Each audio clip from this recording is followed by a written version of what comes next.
Slow down, baby. Yeah. Slow down, baby. Yeah, LL Cool J in the house, you know what I'm saying? EPMD in effect, snapping necks, cashing large checks. Over non-believers can coach it the dick, you know what I'm saying? Cause this is the Daddy Man, king of the Bozak. On my fresh nose that. Mix the master down as I kick it like this. Slow down, baby. You can get rugged, tough, hard like P. Try to play my man, but you couldn't touch me, you faggot. No comp rapper on a quest to get your head flown, boy. You must be looking set. Cause many often wonder is MD paid. You goddamn right, punk, stay out of my way. Cause I clock G's while you clock Z's, and I don't smoke crack. I smoke MCs, so pick up a pen, cop a squat and take notes. My rapper suffer from bleeding sprains and slit throats. Cause my style, deadly psychopath, schizophrenic. The rapper choke like a carburetor, freeze up and panic. Cause I clock pesos, don't say yo. Another word for cocaine, mi amigo, that's Spanish. Terminology for friend. Now sit back and rob my Bozak as I sin. Bass funk with beats that thump. For kickers and amps, co-lined up in my trunk. My system cranking my headlights, are blinking brothers riding my tip L. And at the same time thinking, damn, how could a brother be so nice? Cause I'm the capital, P.E. twice, M.D.E. twice. I choose to squeeze, some choose to fight. I like to write, but then again some biting. While you was banging on tables, I was banging Snow White. Slow down, baby. Yeah. Slow down, baby. Slow down, baby.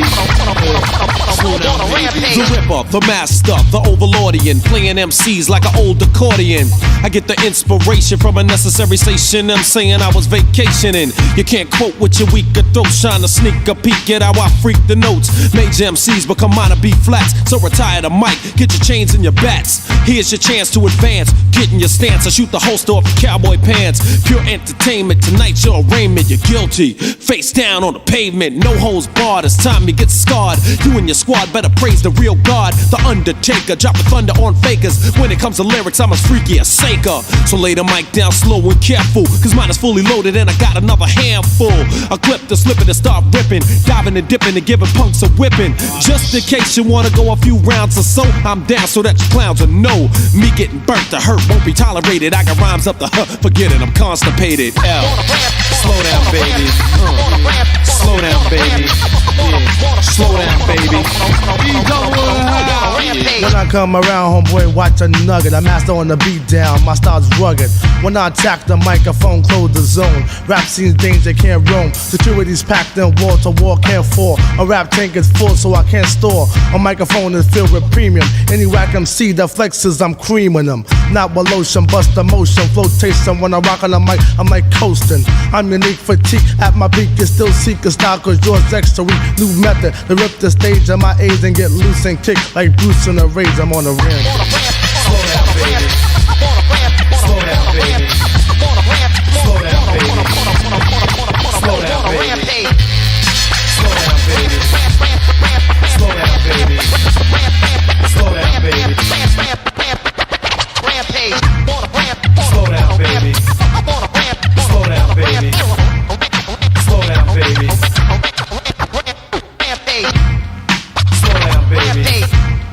Slow down, baby. Slow down, baby. Slow down, baby. Slow down, baby. Slow down, baby.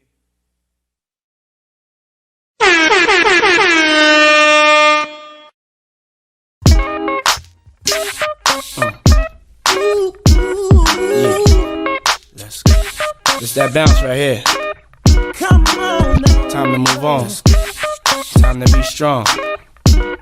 Don't stop now, straight to the top now. That's what I need. Someone to truly understand how to treat a man. Come on, that's for you, baby. Girl, you made me believe again. If you happy, then be with him. Go ahead, mommy, breathe again. Go ahead, mommy, breathe again. Don't stop now, straight to the top now. Go ahead, mommy, make it hot now. I need me a love that's gonna make my heart stop now. And what I need is simple. 5'5" with dimples, potential wife credentials. Know about the life I'm into, life I've been through, and how I had a trifling mental. So ride with me, G4, fly with me. Times get hard, cry with me, die with me. White Beach Saints, lie with me. My advice is forget the limelight. Let's make love while we listen to Frank White. So tight, now I understand life. Yeah, take that. Come on. Is a pretty woman next to me? A pretty woman, yeah, baby. To share the dreams that I believe. Dream with me, believe in me. Come on. Maybe we can start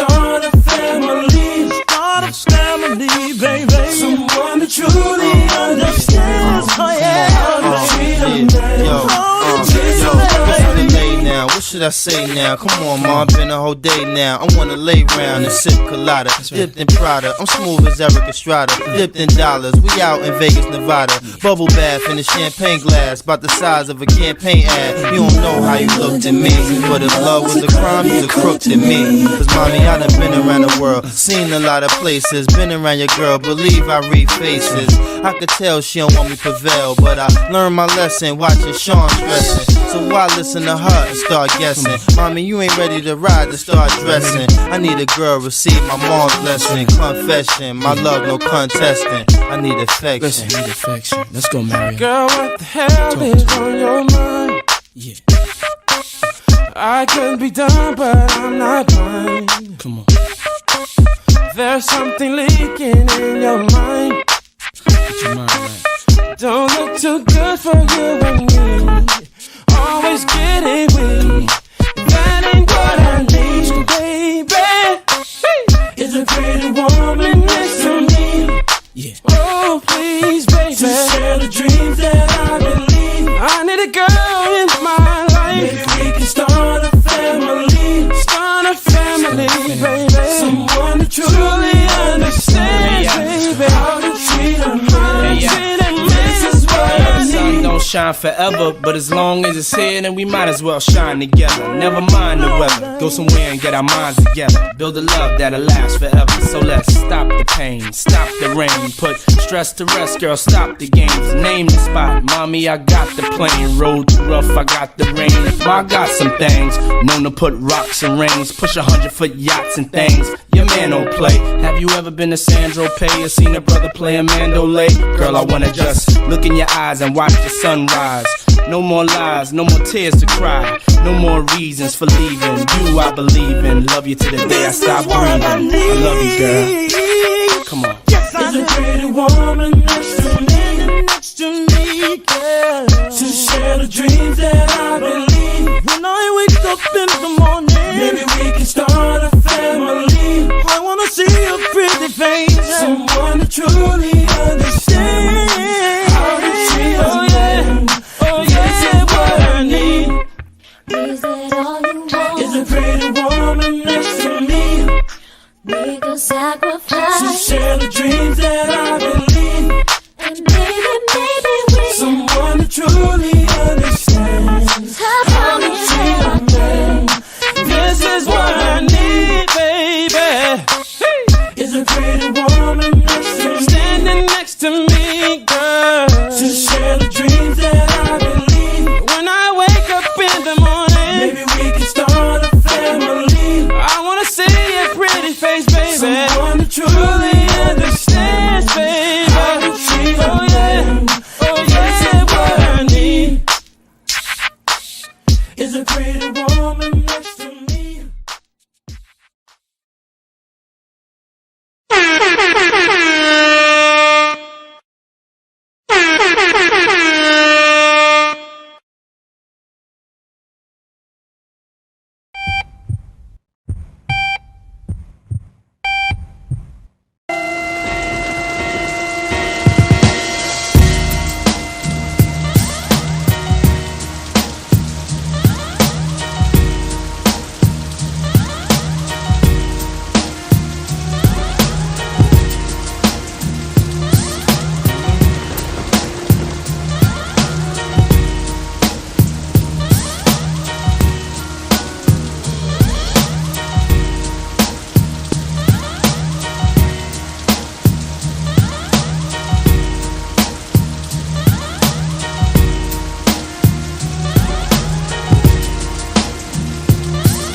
Alright? Peace and Black Power family. It's your boy Psychopath and your girl Renee. Black at you. Know what I mean? With another RBG pill show. What's really hood out there, family? Let me get some ones out there. Let's make sure y'all can hear me clear before we get started. Let's see. Let me get some shout outs while I'm waiting. Let's see. Shout out to Black Light. Shout out to Al Baylor. Shout out to Faulkner. Appreciate the super chat. Let's see. Shout out to Pookie. And let's see. Yeah, shout out to everybody else out there. Might come through, might be listening, whatever the case may be. Yeah, what's going on, Renee? How are you today? What's going on? Hey, I'm good. How are you? Yeah, what's going on? Not too much. Peace to the chat. Peace to everybody listening or who will listen. Hey y'all.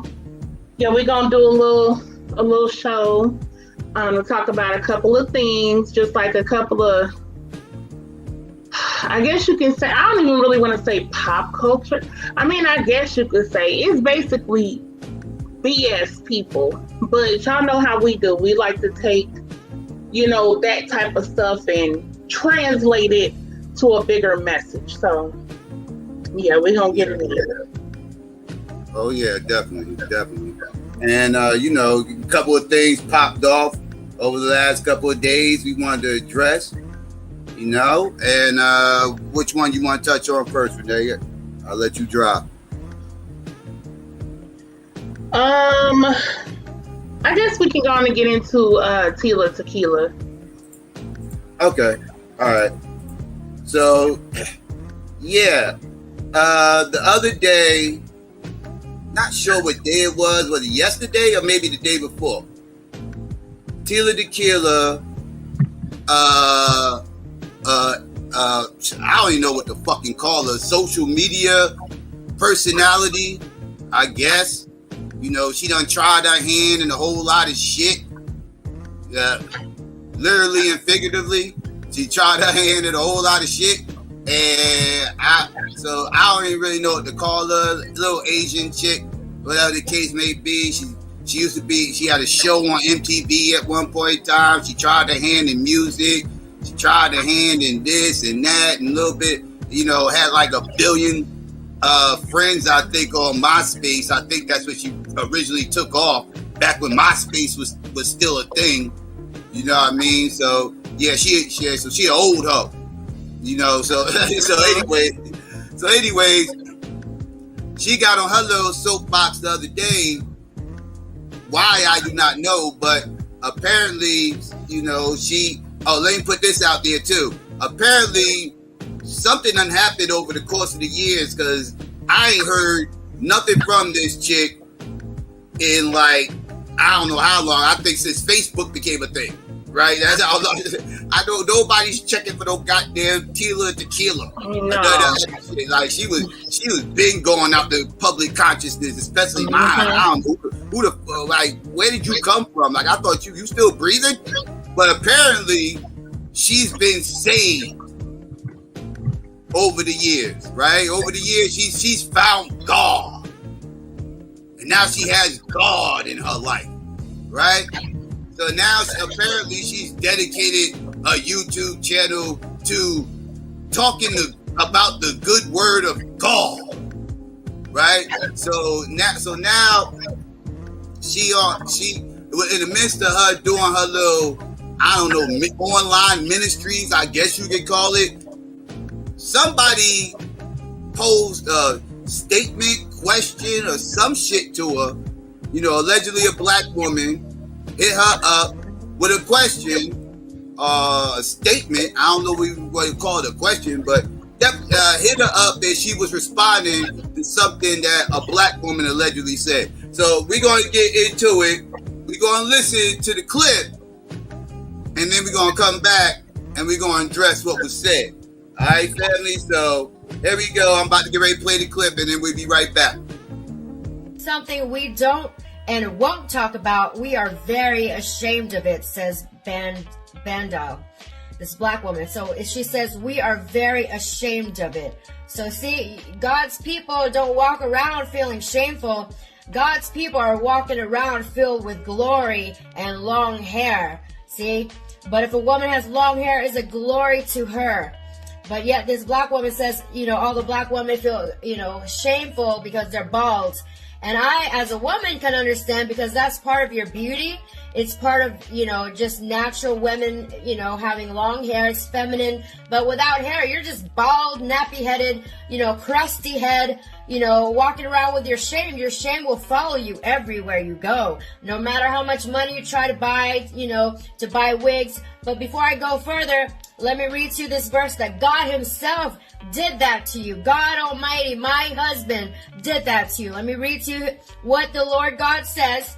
Because remember, there's a lot of these, you will know a man by his fruits. There's all these like black women claiming to be the bride of Christ, and many church people out there claiming Jesus was black. But to their shame follows them everywhere. You'll know a man by his fruits. Look at Africa, and now all the African women are bald-headed. And this is what God says about that. The Lord says, the women of Zion are haughty, walking around with outstretched necks. You know how always like this with the attitude, like haughtiness? Okay? The women of Zion are haughty, walking along with outstretched necks, flirting with their eyes, strutting along with swaying hips, all that twerking, with ornaments jingling on their ankles.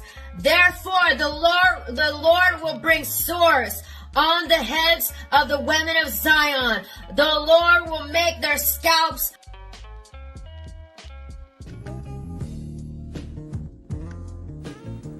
Alright. And there you go, family.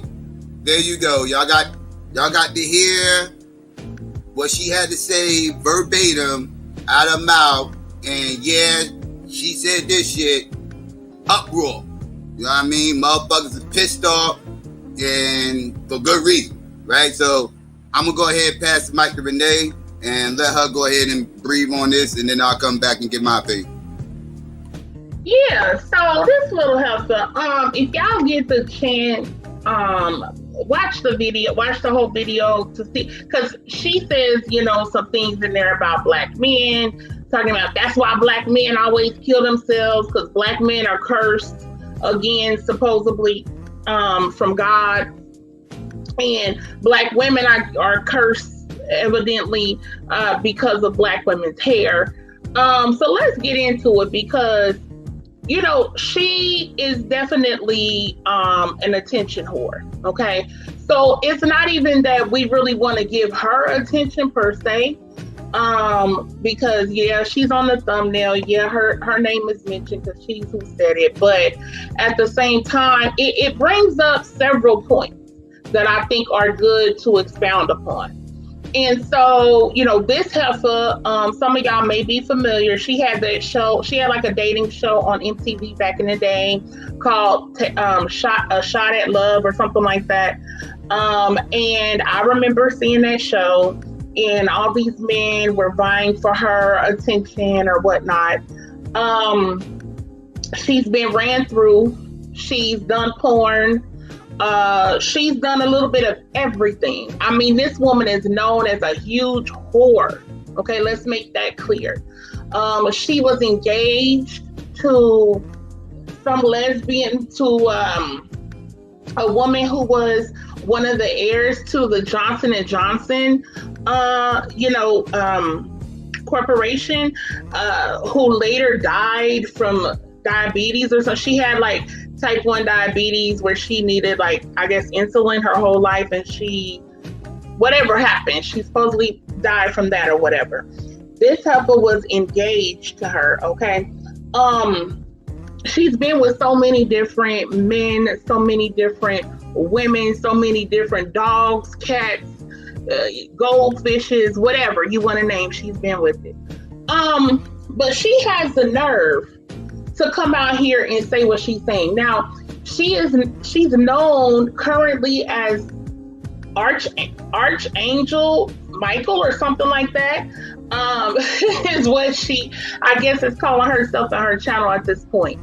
And so, like Psycho said, she considers herself now to be saved or whatever. and she's supposed to be Jesus's wife or whatever she calls herself. Listen, I don't know, but Oh my God! The hot mess for yourself. But you know, a lot of good questions come up about her because this chick is Asian. She's Vietnamese. She was, I believe, she was born there, and she later came here or whatnot. I think she was born in Singapore, I believe, and she ended up coming here, and you know, she really falls into that category of, if you notice, a lot of white supremacists, they love Asian women. And so to me, she falls into that category. She's been, you know, as of late, she's been pictured with, photographed with all these Nazis and these white supremacists. She's doing the Heil Hitler. She's wearing the damn swastika. She's done pictures in the whole, you know, Nazi uniform, all of the above. So she's an attention whore. She will do anything to get attention. And so one of the things that you will see a lot of people do is once they've fallen off, they always will do something to attack Black people. Okay, so that's a common occurrence that happens because people know one of the ways that you can create controversy and get attention is if you attack Black people, because then you will be called out for being a racist or whatnot, because then people will say something back to it. People will start looking you up again. People will start checking up and seeing what you have to say. So people, at this point, people know, hey, I could just say something racist toward Black people and I can get on. Because the thing about it is they might say something here or there, like about Jews or whatnot. They might say something even as considered, I hate using this term, but homophobic, quote unquote. But ultimately, Black people are the biggest target and we're the best target. And the reason why we are the best target is because when people attack us, as long as they come out and they give some type of half-ass apology, some type of crap apology, for the most part, it goes away.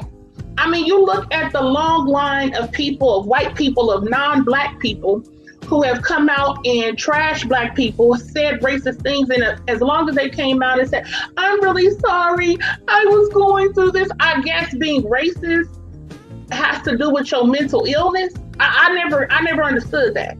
Like, people will literally say, well, you know, I was going through some mental. What do that got to do with you being racist, though? Will you be depressed, or you will have anxiety, or you be doing whatever else you got going on? What do that have to do with attacking Black people? But these are the kind of things that they say, and typically, you know, they're kind of given a second chance, a third chance, a fourth, fifth chance. You look at somebody like Paula Deen and all of the racist stuff that she said and she did. This woman is still able to make a living to this day. This woman still, I believe, has her restaurant in business. She's still out here. She may not be on such a large platform anymore because of that, but she's still given a chance and given an opportunity. So Tila Tequila knows that. And so she knows that by dogging out Black people and dogging out Black women, that she will get attention. And then if it ever gets too hot for her, she can always come back and say, well, I didn't mean to offend. Well, you know, I'm sorry. And I was going through this and I was going through that. But honey, she got a long track record. So I want to give y'all a little bit of her track record in terms of like her racism, in terms of like things that she's done. So mind you, this particular article from BuzzFeed was from 2016. So we're talking about 5 years later, what she's doing now. So again, she has a whole history of this kind of crap. Tila Tequila, the former queen of MySpace and now a self-declared Nazi, has this as her pinned tweet. Women who complain about Trump saying grab her by the P are retards because I love getting grabbed by the P. Now, mind you, y'all know now she's saved. She's a saved woman, right? Okay. LMAO. That's what she put. It's adjacent to her Twitter bio, which reads in part, alt-right queen. literally Hitler. Okay, that's what she has in her Twitter bio. Or she had, I don't know if she still has it now. Tequila caused a small, sad stir over the weekend by posting a picture from the alt-right National Policy Institute conference in which she and two white companions did a Nazi salute. Seg Heil, she tweeted, misspelling Seg. She also posted pictures with Richard Spencer, the NPI's head, and with Chuck Johnson, the racist internet troll. That Tequila is Asian American made the snapshots all the creepier. But as she told the Daily Beast, I think that's why I'm also invited here, because I bring a little bit more diversity to the movement. If you have opted out of news on Tila Tequila in recent years, you have missed this devolution. But it's not new. And to scroll through Tequila's timeline and to look at the depressing narratives of her fall from her famous heights in 2007-2008, when she was the prize in MTV's reality dating series, A Shot at Love with Tila Tequila, is to induce insanity. Throughout her descent, Tequila, 35, so now she's 41, has seemingly been fixated on Judaism. In 2012, she told TMZ she was fascinated with Kabbalah and was converting to Judaism. She added, I just feel like the Jewish people have such a beautiful way about them, and I can't wait to officially be Jewish. Shabbat Shalom. Oh my God! The next year, in December 2013, she posted a photoshopped image of herself on Facebook in front of Auschwitz with a Nazi armband and SS cap on. She called herself Hitler and wrote a post called Why I Sympathize with Hitler Part 1, in which she called him not a bad person as they have painted him out to be. The reemergence of that image and those declarations caused her to be kicked off the popular UK show Celebrity Big Brother in 2015 after only a few days in the Big Brother house. Tequila then issued an apology on Facebook, calling her sympathetic characterization of Hitler, quote, a terrible mistake. She blamed her anti-Semitism on depression. And you know what? I didn't even know I was going to say this, but this just proves everything I just said. She blamed her anti-Semitism on depression and years of drug addiction. Okay. I am in no way, shape, or form a racist, honey, nor anti-Semitic, and absolutely not 100% a Nazi supporter. Tequila wrote in August 2015. Since then, Tequila has retracted that apology in words and in deeds. On Hitler's birthday this year, she tweeted, "Happy birthday, mein Führer, my Führer," accompanied by a photoshopped image of her with Hitler and the hashtag soulmate, as well as an image of herself with the SS hat, a Nazi armband, and a Hitler mustache. When she isn't tweeting pro-Nazi declarations, she is praising Donald Trump, fighting with invisible enemies, and bragging about superpowers. If a psychotic break were a Twitter feed, it would be Tequila. Before she was a troll, Tila Nguyen, I think it said, I don't know how you pronounce it, but I think it's Nguyen. Y'all probably have seen this Asian last name before.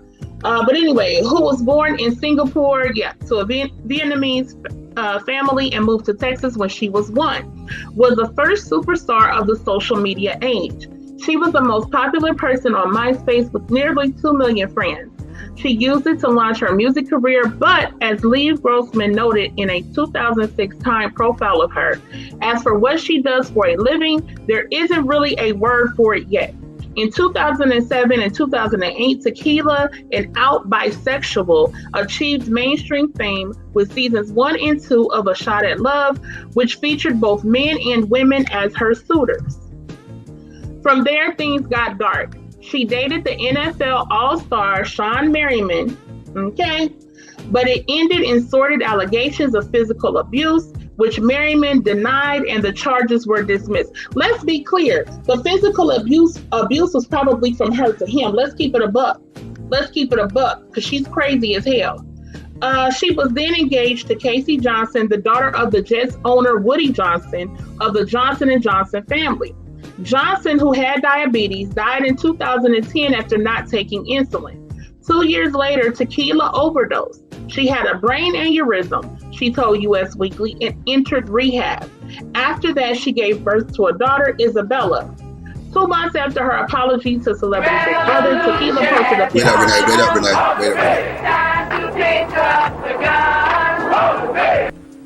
All right, shout out to Mo. Appreciate the super chat. He said, peace, Psycho and Renee, stopping by to show some love. Appreciate that. Shout out to you. My bad. Go ahead, Renee. All right, shout out to Mo. Thank you for that. All right. Let me see. Okay, so 2 months after her apology to Celebrity Big Brother, Tequila posted a picture to Instagram of her daughter with a Hitler mustache. She wrote in the caption, "One day when you grow up, you're going to have to apologize for this picture, young lady." Who does that? So you gonna sit up and intentionally do a picture, putting a damn Hitler mustache or whatever on your damn baby, and then say one day when she grows up, she's gonna have to apologize for that. And she goes on to say something about, then you'll understand what mommy had to go through. What? Anyway, earlier this year, she started a GoFundMe campaign to furnish her new home. The woman who once had more than 1.7 million friends on MySpace, her own television show, and a self-help book. She had a self-help book, y'all, has fallen from great heights, and she's making a living any way she can these days. If 2016 has taught us anything, it's that trolling on social media can take you to the most unexpected places. For one former reality star, that's a white supremacist conference. For another, it's the White House. And that's facts right there. So that's a little bit of background about Tila Tequila, and just her BS, all of this racism that she's put out here, all of this different stuff that she's done. And the article, which I went through some of the article earlier, but that part in there, I didn't know was in there about, that's what they do. They make an apology, they blame it on some kind of mental health issues, right? And the mental health issues are supposed to compensate for their racism. It's supposed to excuse it and say, they were just going through something. And what I don't understand is, when somebody's going through something, you automatically become racist. How do those two things go hand in hand? That makes no sense. So let's get into it. So she was dating, I guess, Sean Merriman, a black man who was in the NFL, okay? She's also been noted to have dated several other black men, for instance, Ray J, The Game, Andre 3000. Okay, let's keep it a buck. She done been around, because this hoe done been out there for a long time, y'all. So she done messed around with a lot of people. So, it's interesting that, she has all of these different things to say about black people and especially black women, but she done had so many black D's, it's ridiculous. Now let's get into some of her claims about black women, okay? So her thing was, she was saying that black women are bald-headed, right? And this is supposed to be basically that black women are cursed, and that's why black women are bald, and that black women are so ashamed of their hair. And basically she was reading some comment that some article rather, that was talking about black women's hair. And okay, excuse me, I had to cough. An article that was talking about black women's hair, and it was talking about how black women, a certain percentage of black women were having traction alopecia. And so some of y'all have heard of that. And she was using that to say black women suffer from that because of God. They suffer from that because, it's a scourge against them, basically. And so here's the thing. I just want to put this out there, because for some reason, people are very obsessed with black women's hair. Black women have hair. Black women are not bald-headed. Let's make that clear. And I don't have to explain anything to anybody. I don't have to explain anything to Tila Tequila, but I just get so sick and tired of Black women's hair constantly being attacked. It's attacked by other races of people. It's attacked by Black people. It's attacked by everybody. Just give it up, okay? Here's the thing about Black women's hair. Our hair texture is very different from other races of people, okay? Our hair is very delicate. This is why, like in the one of the past recent shows we did talking about Monique and the whole bonnet thing, right? Because Black women should sleep with either a silk or satin pillow or with a satin bonnet, and that helps to protect the hair against like cotton and other harsher fabrics that will help your hair to break. So, you know, we have to be very gentle with our hair. That's why, you know, a lot of like protective styling and things like that are good. Now, here's the thing. People's hair grows at the same rates. Okay, let's first understand that. There's not some special category where Black women's hair grows at a lesser rate than anybody else's hair. That's not true. That's false. The issue that happens is length retention, okay? So, for instance, when you are not doing things like wearing silk or satin bonnets to bed or sleeping on, you know, satin pillows or whatnot, when you aren't treating your hair as you should because it is so delicate, that's what helps to facilitate the breakage. So then you will not, you know, be able to retain as much length as you could had you taken certain steps to prevent breakage, okay? So we got to understand that our hair needs oil, our hair needs certain products, our hair needs to be hopefully put into protective styling ever so often, again, to help retain that length. You know, people often talk about Black women wearing wigs and things like that, but a lot of Black women who actually wear wigs a lot, if you were to see their natural hair, they tend to have a lot of hair. They tend to have long hair, okay? And that is because they're basically protecting their own hair while putting, you know, weaves or wigs in on top of it. And I know that some people may not understand that.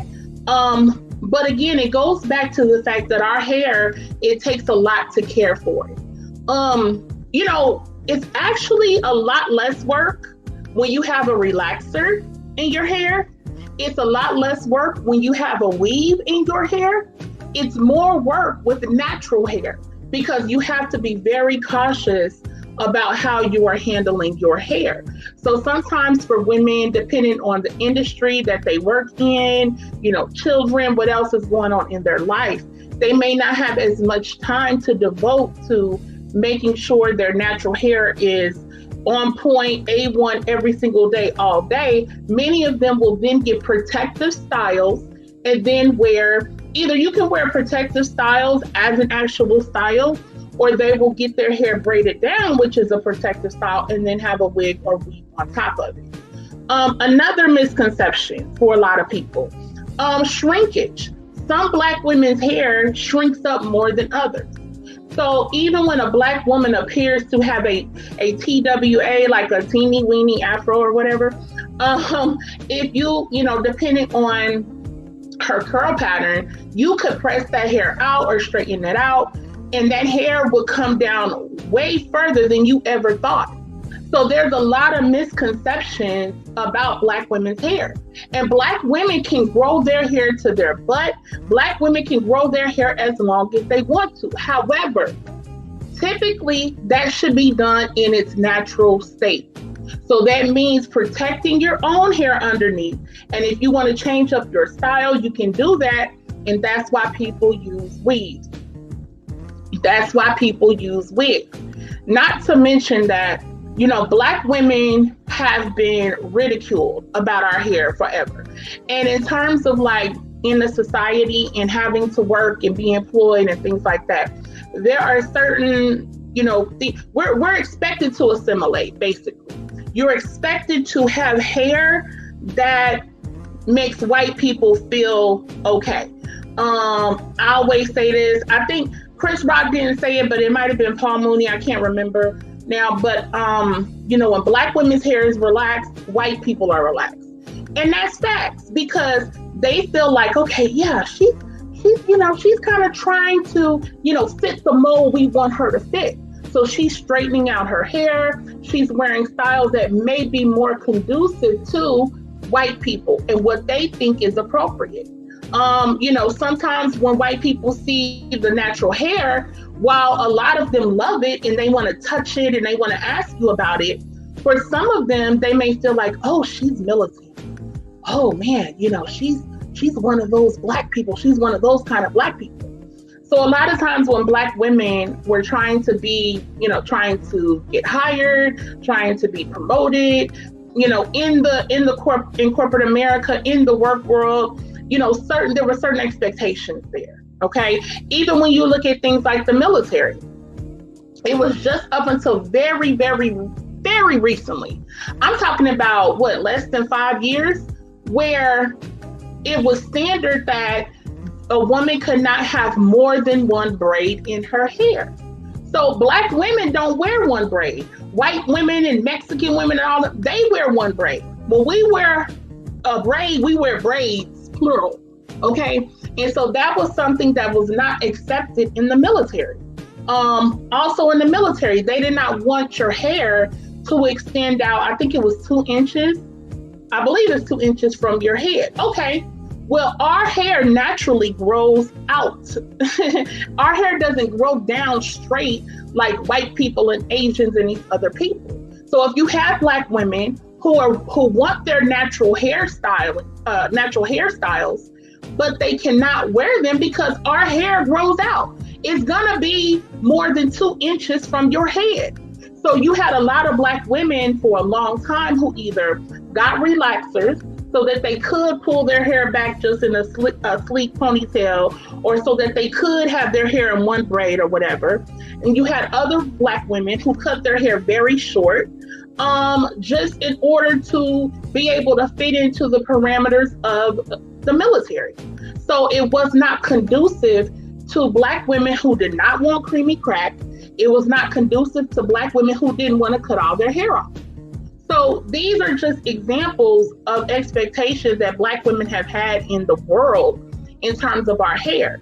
So for this whore to come along and say what she said about black women, she's just doing that again for attention. So I'm gonna give her the attention.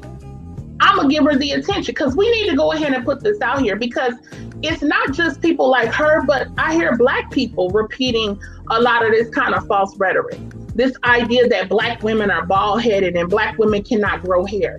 I mean, even when you have relaxers now, relaxers are not the healthiest thing for your hair. It's just not. However, you can grow your hair out to be very long with relaxers. Again, if you're properly maintaining it, typically if you're going to the beauty salon regularly and things like that, where they can clip your ends and they can maintain it, you can have long, healthy hair with the relaxer.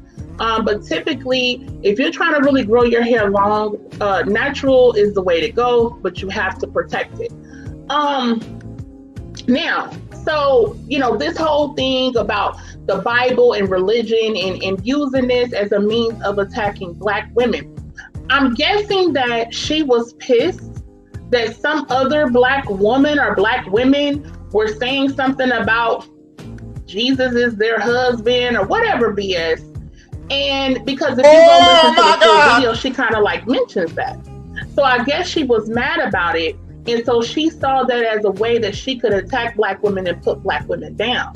Now, here's a very sad thing, because she's put up a couple of responses since she did that original video. The original video she did attacking black women, she turned the comments off, okay? So nobody can comment. Now, if you so hardcore, right, and you protected by God and you the archangel and all this other nonsense, why you turn your comments off? Why you didn't leave them on? So she turned that off. Then she had this little clip up there of some black woman, which this was already backwards, but some black lady who did a video responding to her And in the video, the woman had a great point, which was that she pointed out lice and how white people and Asians and all them get lice or whatever. Okay, fair point, great point.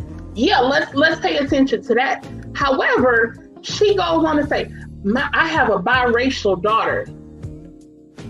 Wait, what? And my biracial daughter, I sent her to this school with all these crackers. Oh, a cracker like her daddy? Like that was just crazy as hell. I'm like, why did this woman do this? I mean, if it was anybody else saying this, it would be on point. So she kind of like contradicted herself. But it's still a good point in terms of like lice. Black people don't get lice in their hair.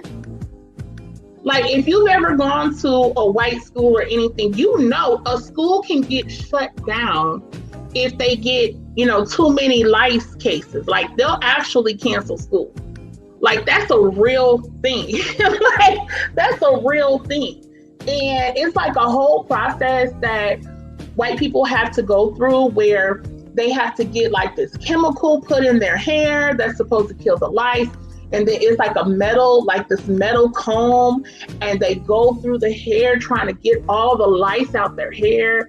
Yes, y'all, yes. And if you get one of them to get lice, and especially it gets really bad with children because, children touch things and they playing with each other and all this other stuff. And so they come into contact.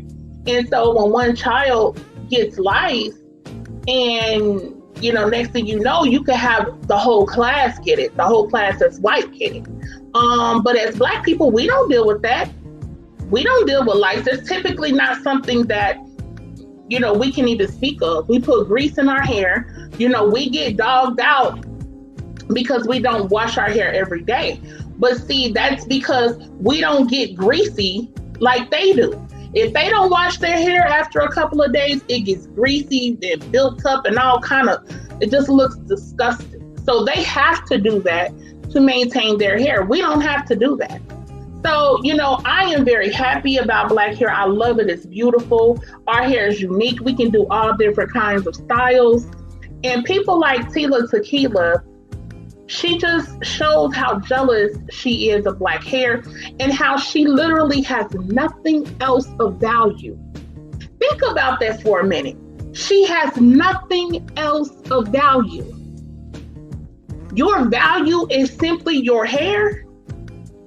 She said, I'm talking about, I've done all kind of damage, to my hair and everything. And look, it just grows. And, I have to cut my hair and I have to do all this stuff because it just grows so long.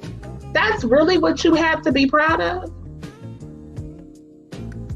Like, you don't have anything else that you can hold up because you a whore. You done been ran through. You can't compare to Black women. You have nothing. You're trash. So what little thing you think you have over Black women, now you're using that to stand on. Like that's really something.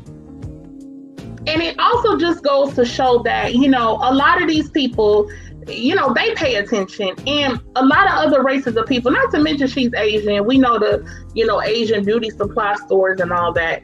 And that's another thing. The whole Asian thing, right? Because you still got Black people out here talking about Asian lives matter.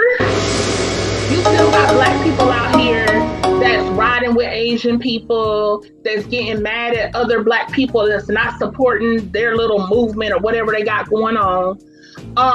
You have legislation now for protecting Asian people, these hate crimes supposedly against them or whatnot. Where is that Asian and Black coalition at? Like, where is that at? These people, that's why that whole bullshit, excuse my French, that whole BS, I'll say that, about people of color, it's pointless. There's no people of color. These people don't identify with you. They don't ride with you. They don't ride for you. So when Black people run around here talking about women of color and people of color, you need to think about Tila Tequila and all of these other Asians. They ain't never stepped up for Black people. And the thing about it is Asians, and we've talked about this on previous shows, how Asians were considered and are considered the model minority, right? So they're people that were already used supposedly as an example to Black people. That the Asians, see, look at the Asians. They're smart, they're hardworking. They're not always talking about racism. They're not out here killing each other. They're not out here doing this, that, and the other. You niggers, you need to be more like the Asians. So Asians have always been used to attack Black people. So what Tila Tequila is doing is in perfect alignment with that. And as I was mentioning earlier, and in the article, when it talked about her going to these white supremacist conferences and hanging out with these people, they love it. Because many of the white supremacists, at least the ones who are more overt with it, the ones who are more out with it, they love Asian women. They love Asian women. And much of that is because the perception that Asian women are submissive, that sexually they will do whatever. I think a lot of that also has to do from a pedophilic standpoint, to be honest, because Asian culture has a lot to do with that whole schoolgirl thing, especially the Japanese and stuff like that. And they like the idea of the Japanese schoolgirl, this young girl, and a lot of white men are into that. They're into that kind of porn. They're into that anime type thing. And so that's a really, really big thing with the white supremacists are Asian women. And, I also want to point that out because she talked about Black women being haughty, right? And haughty means to be arrogantly superior and disdainful. Who was more arrogantly superior and disdainful than her? So what are you talking about? You think you're better than Black women. You think Asian women and white people are better than Black women. This is where that comes from. But if we were to look at Asian women as a whole, it's neck and neck with white women. But you could almost say that Asian women even outdo white women when it comes to the biggest whores there are. When it comes to the biggest whores there are. I have been saying this for years. That's why Asia gets a lot in sex tourism, because a lot of white men from Europe and from America, they love to go over to Asia, different countries, and Thailand, many different places. And they like to go over there and have different types of sex with these women. It's also a big ladyboy culture that exists over there as well with transgenders. It's a lot of freaky stuff that goes down. Let's keep it a buck in Asia. And so when these people try to stand here and be in judgment of Black women, how dare you talking about Black women twerking? And y'all the biggest whores there are on the planet? The Asian woman is the biggest whore. Me sucky. Okay? Me sucky. And when them Black servicemen and the white servicemen go over there to them countries, they be the first one. They be the first one trying to get on board with it. Let's keep it a buck. Let's really talk about it. Then you got them, they come over here and they have these massage parlors, quote unquote, wink, wink, right? With the happy ending and all that kind of stuff, right? But see, nobody talks about that. Remember just a few months ago, the white dude who went out there and he killed them people and he went to them Asian massage parlors and they were saying that, he had some kind of sex addiction or something. And I guess he either used to go to those places or those are a temptation, I guess, for him. See, nobody talks about that. See, nobody went after the Asian massage parlors and talked about the culture of that and what a lot of them really do in there to men. You had the damn dude who is the owner of the Patriots who got wrapped up in one of those situations. They made it disappear, but he was dealing with these Asian massage parlors too.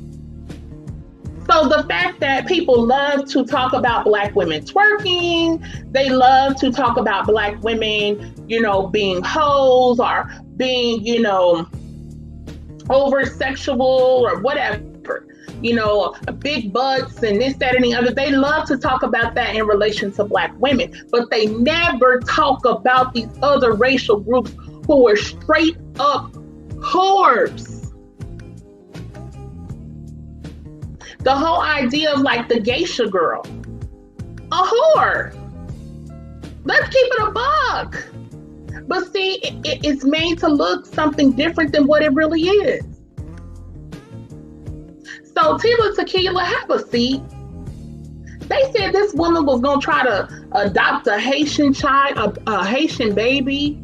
This heifer, I seen her trying to baptize some black children. See, she has a thing where, usually, like I said, when these people get beat down and they really have nothing, the one thing they always feel they have is that they are better than black people. And so that goes for, poor white people. That goes for people like this hoe who's been, balled up and thrown in the wastebasket. She done been used and ran through so much. So again, you have nothing else left. But guess what they say? At least I'm not a nigga. I'm still better than a nigga. I'm still better than a black woman. I have my own real hair. It's long. I'm better than them. If you are basing, and you're supposed to be some biblical believing person, if you are basing all that you have on hair, what does that say about you as a supposedly Christian woman or whatever? What does that say about you? Sweetie, people get cancer and things like that and lose their hair. So what, should they jump off a bridge? People get things like alopecia and lose their hair. Hell, as most men get older, men have male pattern baldness. Men start losing their hair. Some younger than others. Should they just end their life because they losing their hair? Is your whole life built around hair? That's why black women, as they so choose, can put weave in their hair. They could put a wig on. They could wear braids. They can do whatever hairstyle the hell they want to do. And it does not diminish them as a woman, period. I done enough talking on this heifer. I'm done with her. I'm gonna pass the mic. You was just going in for real. Yeah, I mean, I don't even know what else to add. I mean, you nailed it. Like, this bird ain't even important. I kind of touched on this in the beginning when I first played the video. She's not even important. Old hoe, old social media hoe from fucking MySpace, a dead motherfucking website. She don't got nearly the same following she had on there that she has today. That's why she has to do this type wild shit to bring attention to herself. I didn't even know this bird existed until her TV show. I do remember her TV show. It came on MTV called a Shot at Love or something like that, Tequila, with Tila Tequila. And I was like, who the fuck is Tila Tequila? Right? I'm like, who the fuck is that?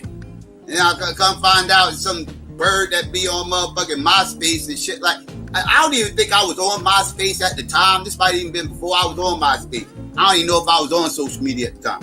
But I didn't know who the fuck she was. I was kind of stuck on those love shows though. This is around time when Flavor of Love was the shit, and what was the other shits? I Love New York and Real Chance of Love and all that other shit. Rock of Love. Yeah, I got caught up watching all that dumb shit back then. All that low level television. You know what I'm saying? I saw that MTV had something coming on. I'm gonna watch this too. You know what I mean? Like, what the fuck is this? Who's this bird? And why should I even care that motherfuckers is trying to date her? You know, but I'll watch it, whatever. It's Ratchet TV. I was into Ratchet TV at the time, you know, so I'm watching it. And come to find out, this show, unlike the other shows, had a motherfucking twist to it. This one had a twist to it because the girl wasn't just accepting dudes trying to go out with her.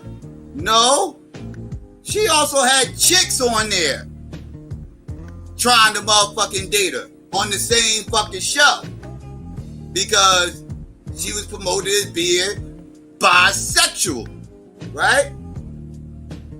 And you know, this show had 2 seasons where she was entertaining men and women on both seasons, you know, simultaneously on both seasons. Well, years later, it came out that this bird really wasn't bisexual the entire time. It came out that she was stunting, and the show's producers thought that would be a cool twist to throw into the show to give them a unique dynamic, and she agreed to it. And she's even been quoted as saying she's been online on video saying that shit was all fake. She said that shit was her words exactly verbatim. She said that shit was gay to play. That's what she said. She said all that shit was fake and that shit was just gay to play. Right? Because people was grilling the shit out of her about that shit because, again, she is allegedly saved now, right? Oh my God! You know, she gave herself to the Lord now. So, of course, these Bible thumpers is checking her like, hold up now.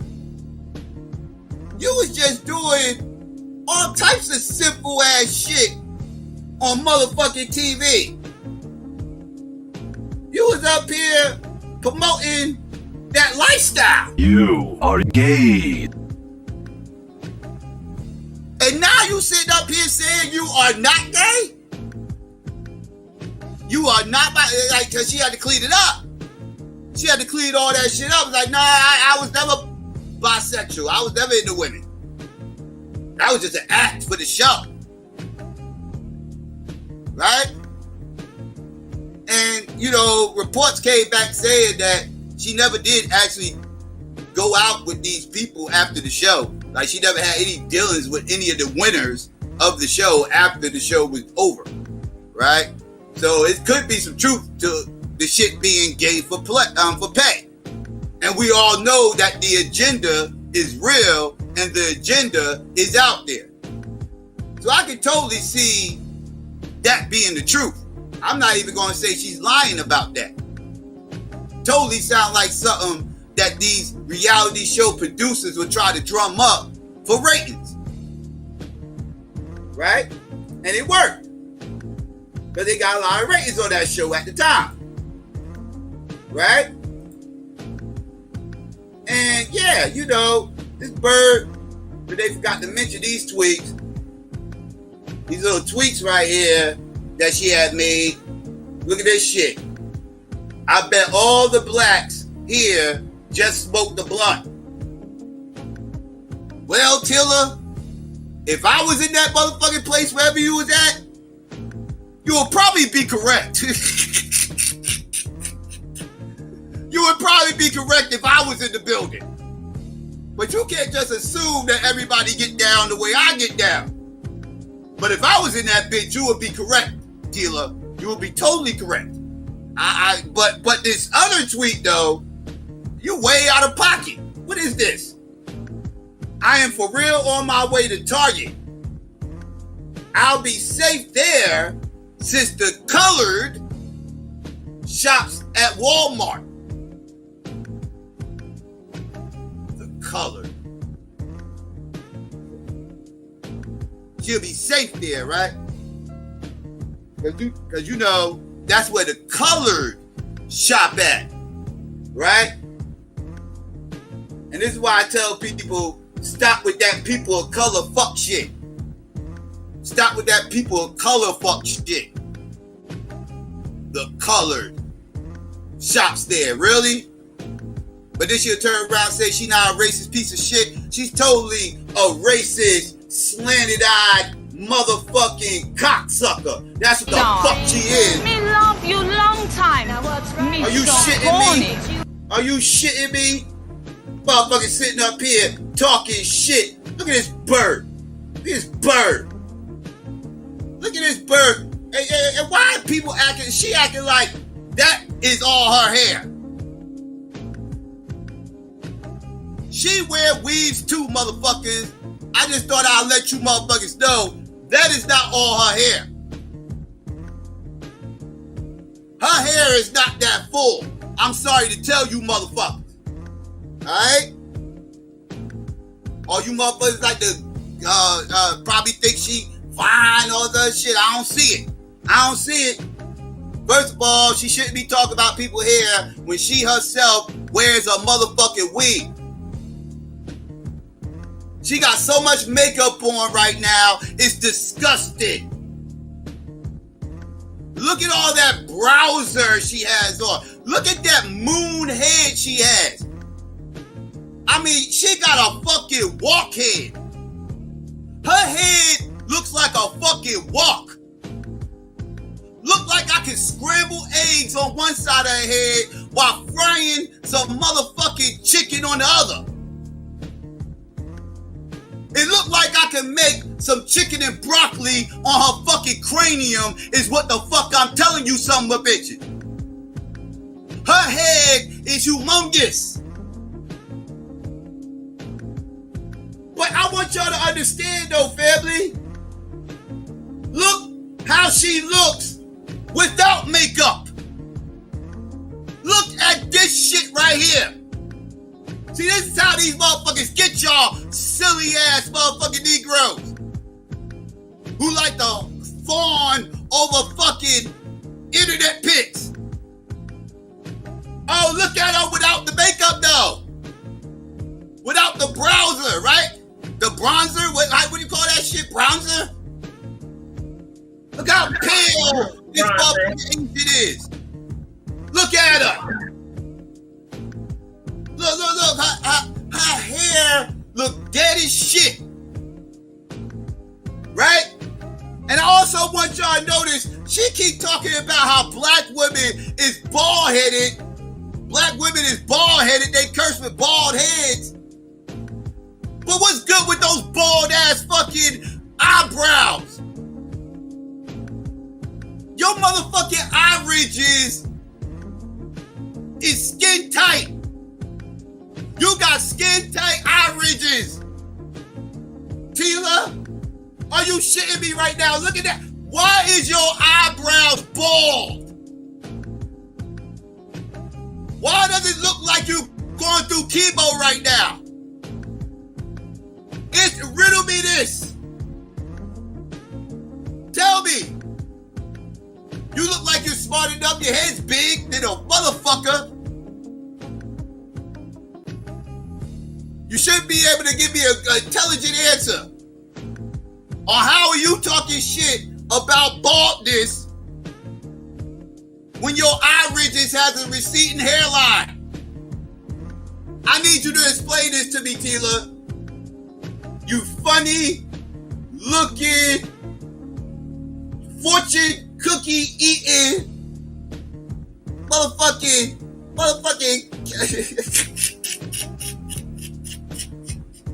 I ain't going great. I gotta calm down. I gotta remember I'm live. I ain't trying to get shit shut down. I'm just saying. She's as a funny looking motherfucker right there. Trying to talk shit. You have got to be shitting me right now.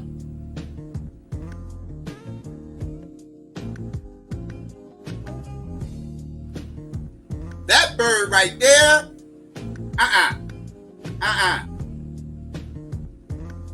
And Renee touched on it.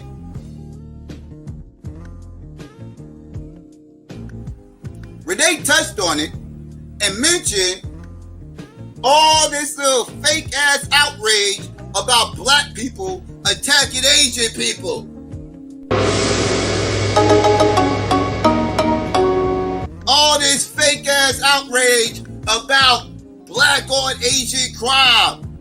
All these Asian hate crimes being put in a law. Like we fucking with them. Right. If they don't fuck with us, right? They don't sit up here and talk crazy about us, right? No, it's just black people. So therefore, a law needs to be put in place. This some bullshit. This some bullshit. Now you want to sit up here and act like you found God. Now you want to act like you saved. Because you done went down some goddamn QAnon rabbit hole. Following those kooky motherfuckers. You probably all about trying to save the children. And all this whole other little nonsense. I can imagine what your timeline looked like. I bet you supported January 6th and all that bullshit. I hear it all up in you. You are white nationalist in yellow face. You are a white nationalist in yellow face. That's what you are.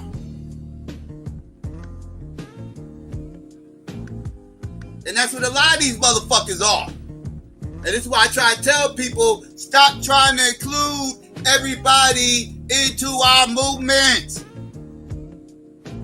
Stop. Stop talking this people of color fuck shit. Where's us and the Asians and the Latinos and anybody else who ain't white all on the same team? No, that's not how this shit works. You fucking weirdos. The Hispanics and the Asians are trying to be team white. They're not trying to be team colored. They cool on the colored shit. They're trying to link up with team whiteness. That's who they trying to hook up with. You weirdos need to wake the fuck up. Oh, it's us. And only us. That's it. Ain't no allies. This is more proof that the ally talk is fuck shit. This is yet more proof that we have no fucking friends outside of us. This is yet more proof that we are the only ones who are going to have our best interests in heart. Stop with the fuck shit. Oh, well, this person can't be racist because they fucking with a black person. They fuck with a black person. They boyfriend's black. They girlfriend's black. Yeah, well, she used to fuck black people. Listen to her now. She used to fuck black people. Listen to her now. Stop fooling yourselves.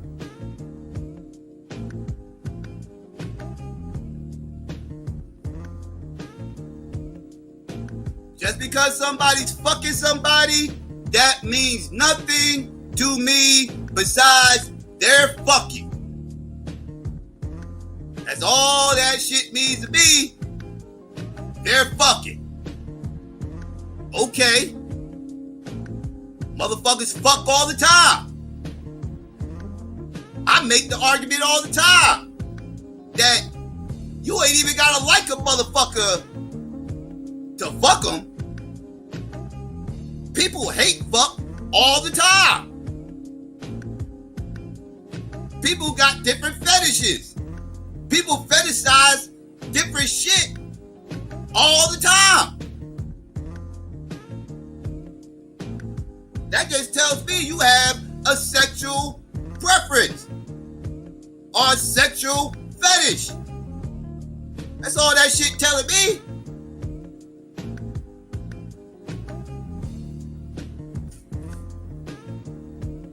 But when the rubber meets the road, you gonna do what everybody else do. Besides a selected group of black people, which is code the fuck up. You're gonna code the fuck up. That's what you're gonna do when the rubber meets the fucking road.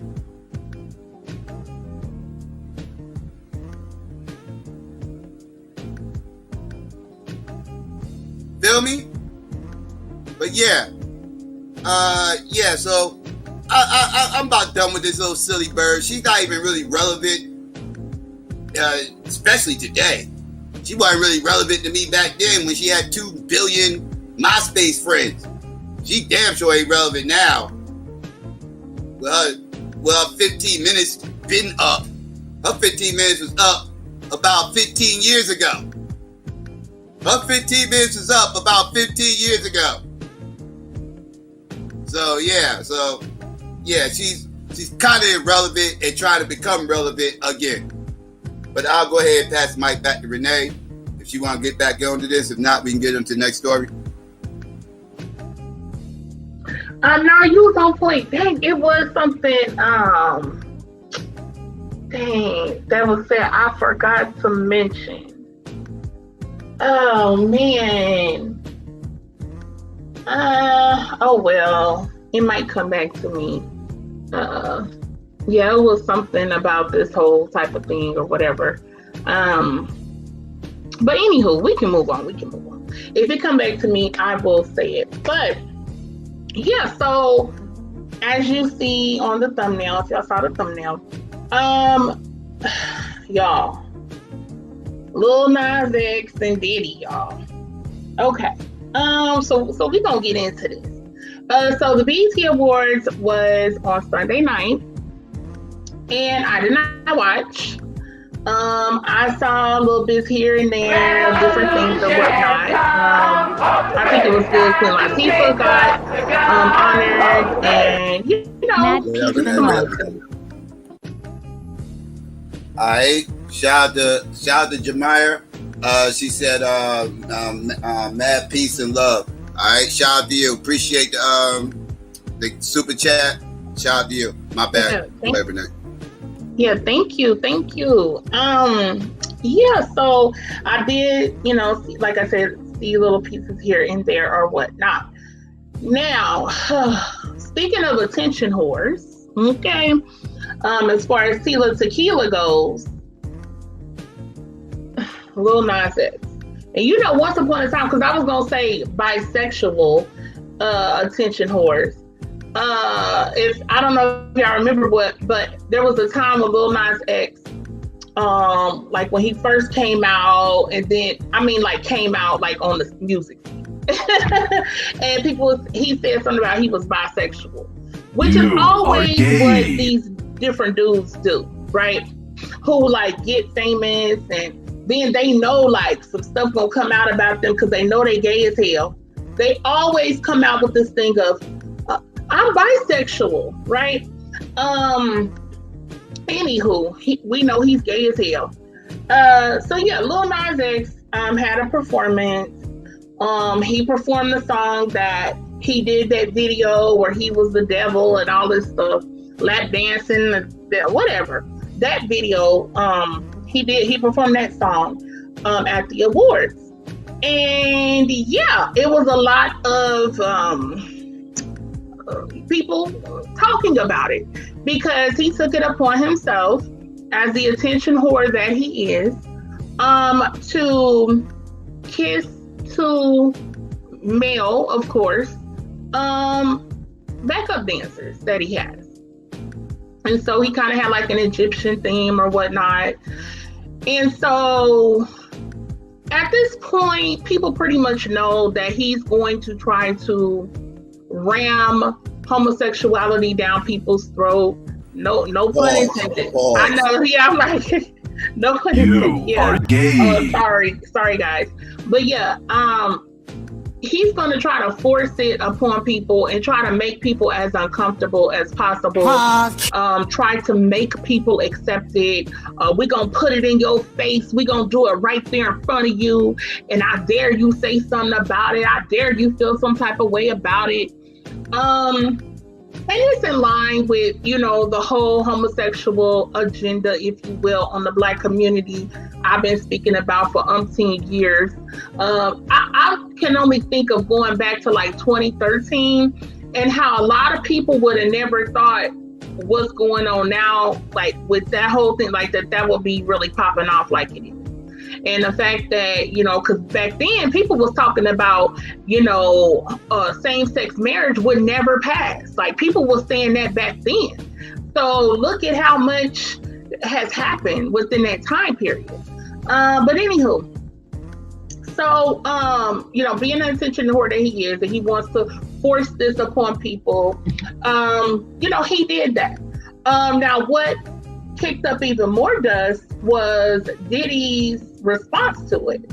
And, you know, Diddy basically supported it, you know, and so it's been, you know, people talk even more talk lately. People been saying that, you know, Diddy, they kind of trying to put pressure on him actually to come out the closet. It's been mounting pressure for a while, but now that the Lil Nas X thing happened and he was, you know, basically cheering him on, they like, Diddy, just come on out. The gay people is saying, Diddy, come on out the closet, bro. Just be who you are. Live your truth. That's what they telling Diddy. But I'm gonna read this little article real quick from Hip Hop DX. And this is Diddy applauds Nas X for kissing male dancers during the Montero performance at the 2021 BET Awards. The 2021 BET Awards were held at the Microsoft Theater in Los Angeles on Sunday night, June 27th, and featured several jaw-dropping moments. Early in the evening, Migos performed Straightening and Type with Culture 3, then shocked the audience when Cardi B emerged with her very pregnant belly. Okay, yeah. When it was time for Lil Nas X to take the stage, he pulled out all the stops, executing a rendition of Montero, Call Me By Your Name, in honor of Michael Jackson. Much like the King of Pop's 1991 hit, Remember the Time, the performance boasted an Egyptian theme, with Lil Nas X sporting an Egyptian headdress and gold attire. But it was the passionate kiss with a male dancer at the end that caught Diddy's attention. Okay. Along with the rest of Twitter. Shortly after Lil Nas X exited the stage, Diddy hopped on Twitter to applaud the Grammy Award-winning rapper for his courage.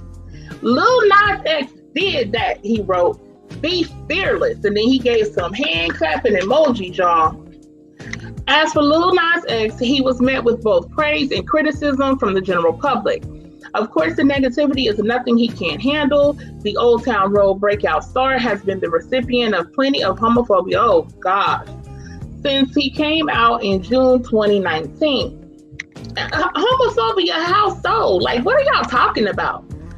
Anyway, when someone who evidently didn't appreciate the salacious gesture tweeted, "Don't use African culture for like this." Okay, respect our ancestors. Lil Nas X replied, "Y'all really like to pretend homosexuality didn't exist in African culture." Oh, we need to get into that, honey. All right. But Diddy wasn't off the hook either. He faced an onslaught of gay jokes for supporting Lil Nas X until he was a trending Twitter topic. But for someone who legally changed his middle name to, quote, Love, there's a sense Diddy isn't worried about all the hate flowing his way. After all, June is Pride Month, y'all, and Lil Nas X's stunt was well timed. Keep scrolling to watch Lil Nas X's performance below, and no. Okay, so,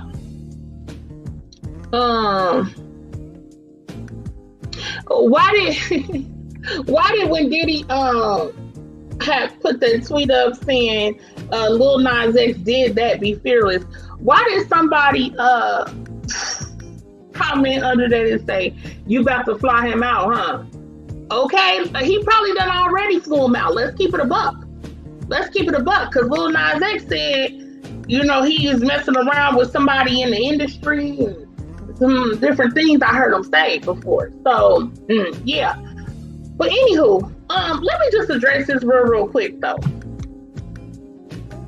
When Lil Nas X responded and said, when somebody said, don't use African culture for like this, respect our ancestors. And then when Lil Nas X said, y'all really like to pretend homosexuality didn't exist in African culture. Let me address that, because that's something that like I have addressed over the years as well, with a lot of different people. And here's the thing.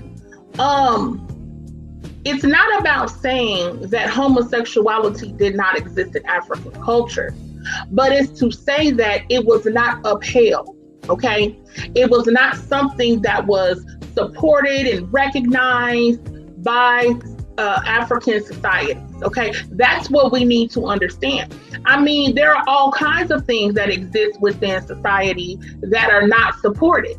You have, all kinds of crimes and different things that happen. I mean, murder has always happened. You know, rape has happened, molestation, and all these other sorts of horrible things, even that you can talk about, have happened within societies, different societies all over the world for ages of time. That doesn't mean that you uphold it. That doesn't mean that you recognize it. That doesn't mean that you support it. So in the sense that homosexuality was something to be celebrated in different African societies, and let's understand that Africa is a broad term, right? It's a huge landmass. There are many different nations. There are many different, countries and tribes and different types of people and ethnicities among the continent. So let's be clear on that. So I'm using that as a broad term. But in many African cultures, West African, even Egyptian, I know people talk about some of the hieroglyphs or what is it? People talking about different things. But in general, it was not something that was supported in African societies from what we know. That doesn't mean people are saying homosexuality didn't exist. Nobody's saying it didn't exist, but people are saying no, it was not something that was celebrated. Those are two totally different things. And what people like Lil Nas X want is they want for homosexuality to be celebrated. You know how like this month is considered Pride Month? And you have all these different parades happening across the country. You have B.E.T. who pulled this stunt with him based on this whole Pride Month crap. You have all of these other things. The rainbows are everywhere. Rainbows are something that represented children, that represented happiness and positivity among children. And that's been taken and perverted into this different sexual proclivities. Bisexual, lesbian, gay, and now that represents that. So let's be clear, okay? So these gay people like Lil Nas X and the LGBT, they want it celebrated. They want it to be seen not only as, and this is my feeling on it, not only as equivalent to heterosexuality, but even better than heterosexuality. That's how they want it recognized, because for the longest, it was all about supposedly tolerance, right? If you go back some years ago, with a lot of the LGBT propaganda that was pro-LGBT propaganda put out, they were saying that they wanted tolerance. they wanted for people to, not harm them or not attack them, and just for people to be tolerant. All right. And being tolerant of something, it doesn't mean that you accept it, but it means that you kind of allow it to exist, right? It exists how it exists, and you exist how you exist. Like, we can't stop anybody from being gay. I'm not invested in stopping nobody from being gay. That's your own personal choice. You do what you do. Okay. So in that sense, I tolerate it because it's something that exists in society, but I am not going to celebrate it. That's what I'm not going to do. And that's what LGBT people want people to do. It's not about tolerance anymore. It's not about acceptance. It went from tolerance to acceptance, now to control. Those are 3 different levels. Tolerance, like I said, tolerance, it's over there, it's going on. Hey, I know it's a gay club that's like a couple, somebody might be like, it's a gay club that's a couple blocks from me. I don't drive in that direction, I drive the other direction. I tolerate that it's there because it's there. I'm not going to actively go, try to get it taken down or anything. It's over there, it's over there. Then acceptance is like, oh, okay, well, I accept the gay club. I'm going to start driving by there now. And, I might see people out there. I might wave, I accept it, right? Then it gets to the point where now it's about control. And the gay club done expanded. You know what I'm saying? It done become bigger. They want to take up some of your block where you live now to make a bigger gay club. So it's 3 different levels there. Tolerance, acceptance, and control. And so a lot of the LGBT people now are about the control aspect of it. And so I think that Lil Nas X, his whole, that whole performance, it is really pushing that now, because a lot of people have moved into the acceptance stage. And so a lot of people who were more so resistant before, they've kind of moved to acceptance. So I'm noticing that, some people, their stance is kind of softening on it. When they used to take a harder stance against, pause, fellas, but they used to take a harder stance against LGBT. And so now they're a little bit more like, okay, a little bit more accepting or whatnot. And I'll hear people, well, my family is gay, and this person's gay in my family, and this, that, and the other, and stuff like that. And so people are kind of there. A lot of people in the Black community are right about there with it. They're right at tolerance. They're right between tolerance and acceptance, but their foot is a little bit more on the acceptance side now. So with these type of performances, it's going to further help them be in control, because they want for everyone to think that homosexuality is normal, natural, and healthy, that it is comparable to it's comparable to a man and a woman being together. That's what they really want. So then you got people like Diddy, and Diddy, he's had a very major role in hip hop, especially 90s hip hop. Nobody can deny that. Bad Boy is iconic. It is. Diddy is iconic in terms of Diddy, Puffy, Puff, whatever. Sean Combs, he's been iconic in terms of hip hop. You cannot deny that. You can't take that away from him. So I think it's like, it really makes a further statement to try to make people even more supportive of LGBT when you have people like him coming out saying what he said. And even though there's a lot of speculation that he's homosexual, I personally believe he is.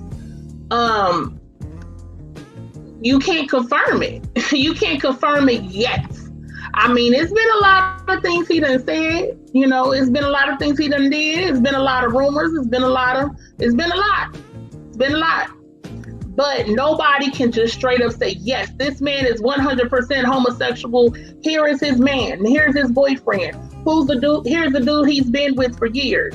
You know, Diddy came out and said, "This is my man. Yes, I am gay. I'm gay, y'all. I'm out the closet, y'all." Nobody can say that yet.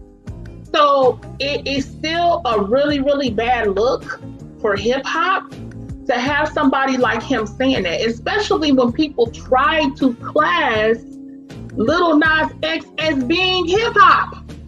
Like at one point in time, they were saying he was hip hop. They were saying he was a rapper.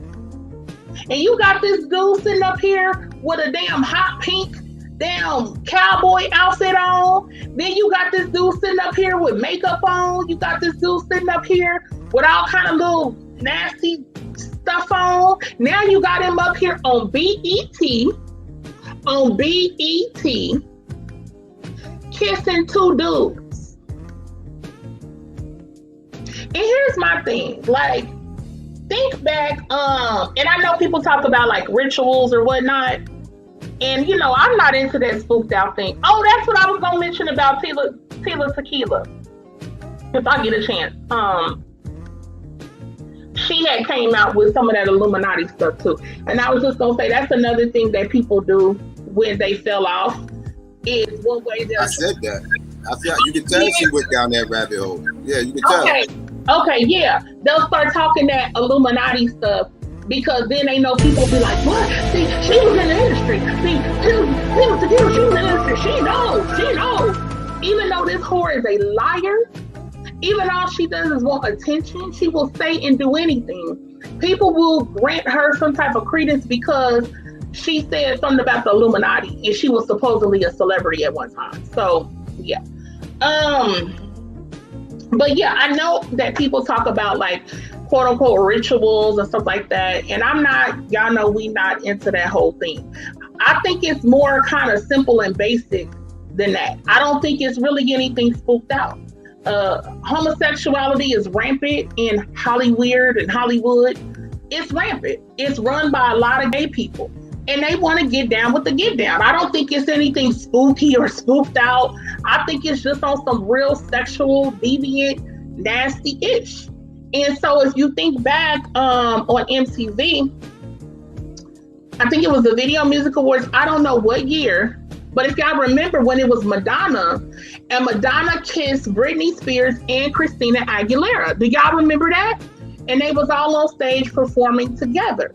And so here you got Lil Nas X, even though these are not two, other celebrities, it's two dancers.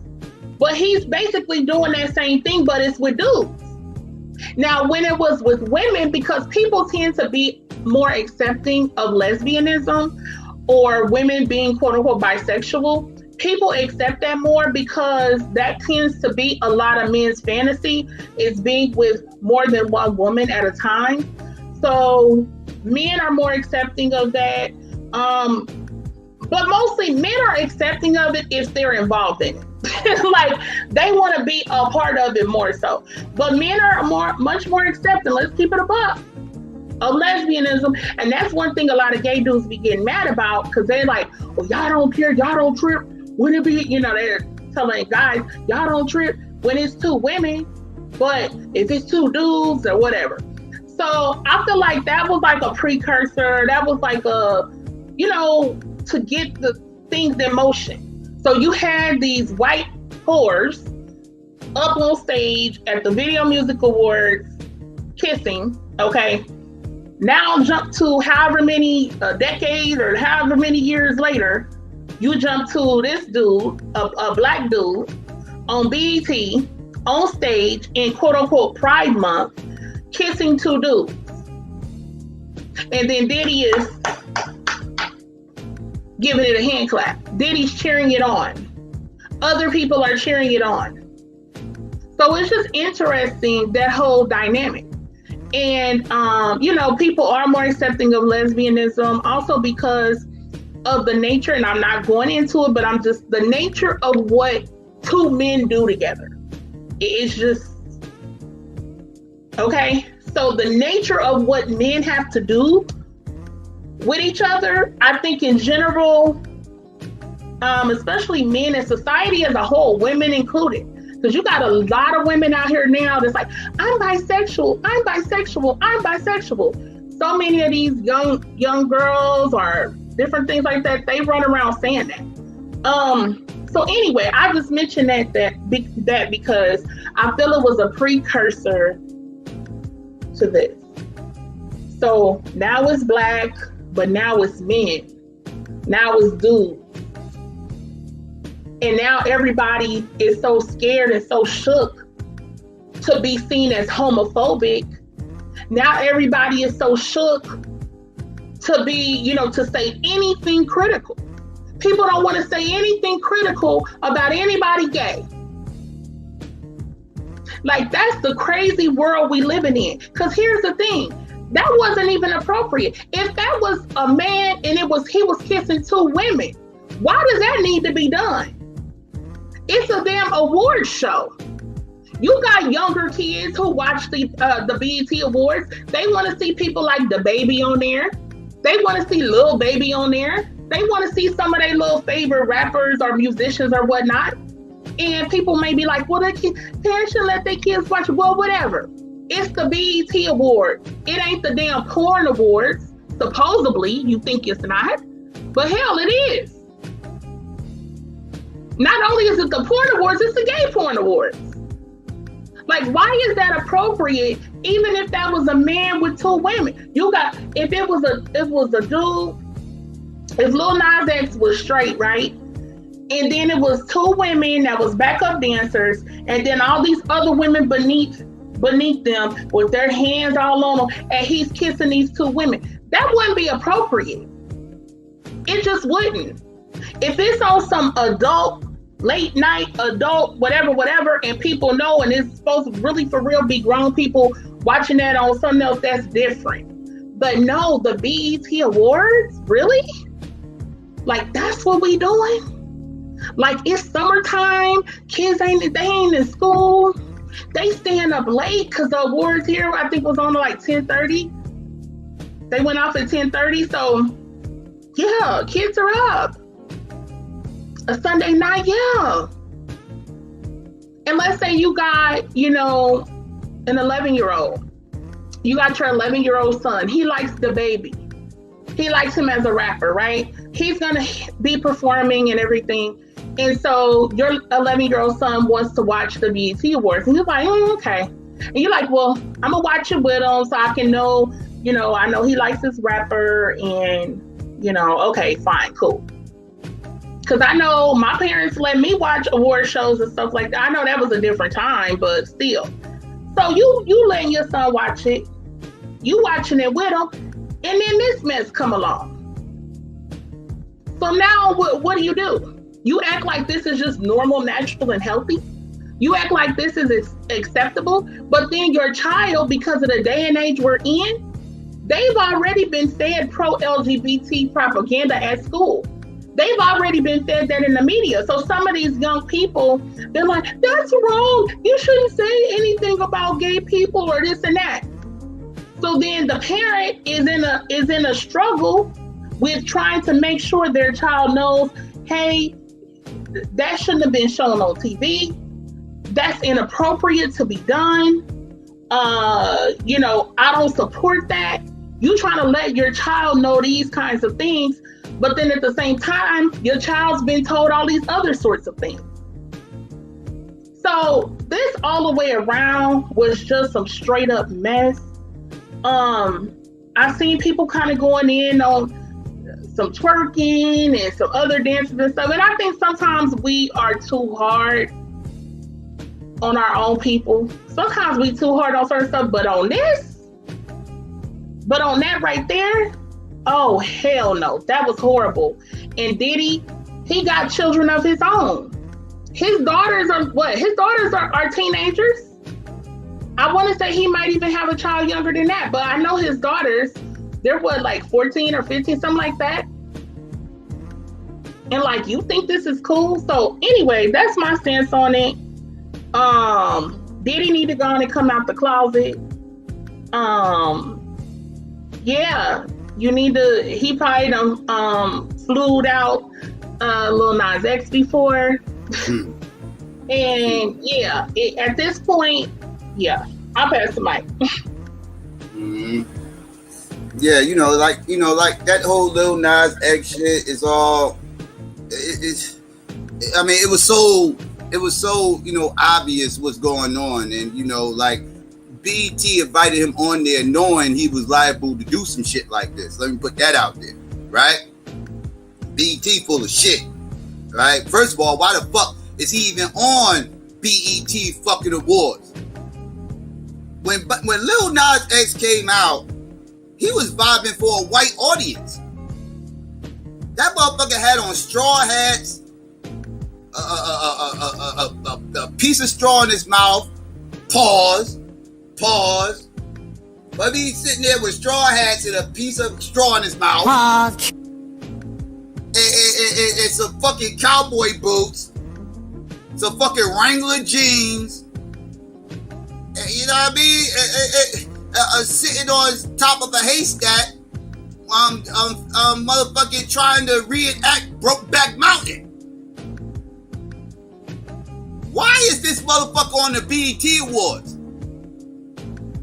I don't recall him tearing up the motherfucking airwaves on Hot 97, on Power, on any of these motherfucking radio stations bumping Lil Nas X. And last time I checked, these are the people, the people that Hot 97 will be bumping, that Power 105 will be bumping. These are the people that normally are at the BET Awards and the ones that are getting the awards. But somehow or another, this motherfucker managed to get his country fuck shit, his country pop music, somehow managed to make it into the BET Awards. Is that a new award or something? Did he win best country pop R&B award? Is there a country pop R&B award for the BET Awards now that he needed to be there? Other than the fact that he's black and gay, and y'all want to promote this gay fuck shit? I'm not understanding this. Why is he there? Why was he there? I'm not grasping this shit. Pause again. But I'm not grasping it. Right? Because he's a little shock jock troll who's gonna go up there and try to get, try to cause some ruckus. Right?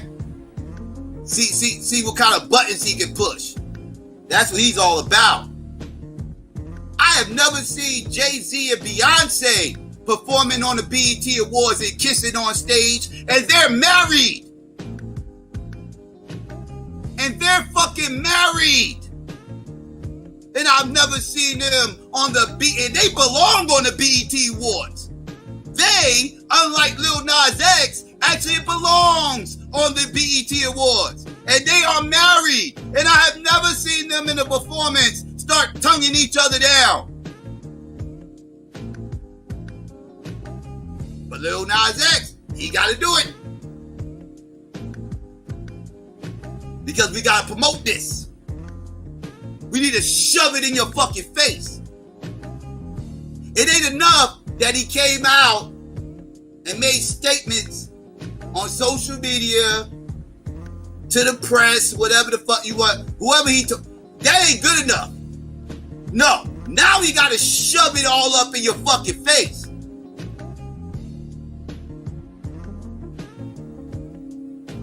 And this is the issue I always have with this shit.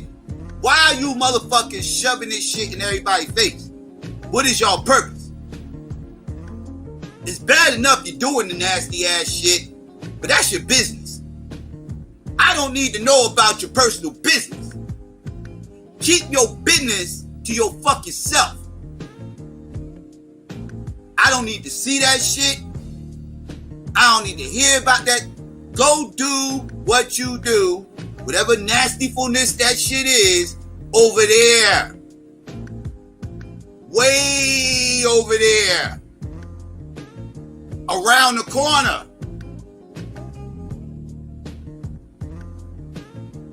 So I ain't gotta see that shit.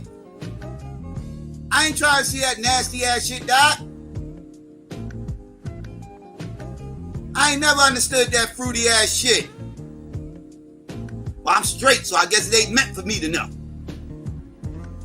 Only thing I can see is a bunch of grown ass motherfucking men attention whoring. Attention whoring. Trying to be females and straight attention whoring. Trying to get his Tila Tequila on. Trying to become a social media superstar. Trying to get his 15 minutes of fame like all the rest of the internet whores. He's trying to get his Tila Tequila on. It's disgusting. Disgusting. Y'all motherfuckers get on my goddamn nerves. Fruity motherfuckers. Can we talk about this motherfucker real quick now? Real quick. Can I hammer on this motherfucker real quick? This motherfucker who couldn't wait to jump up and applaud Lil Nas X for his bravery. First things first, before I point out the obvious, why are homosexuals always treated like they're heroes and role models for doing fruity shit? This motherfucker kissed a man on stage and he's applauded for it. Solely for kissing a man on stage. He was called fearless for kissing a man on stage. I would call him fearless for taking it up the dookie chute. You gotta have no fear to take it up the dookie chute. You are fearless for doing that. I don't need to see this motherfucker kissing anybody or any this other shit, though. He announced that he took it up the dookie chute. That's all the fearless I need to know about this motherfucker. Yeah, he fearless to the motherfucker. Cause I got a lot of fear about that shit. Oh, I got a lot of fear about that. I will never be fearless when it comes to that fruity ass shit right there. So I don't need like all that other shit. This is lightweight. This is light work. This is light work compared to taking it up the dookie chute. I don't know what the fuck you talking about, Diddy. Fearless? This is attention whoring.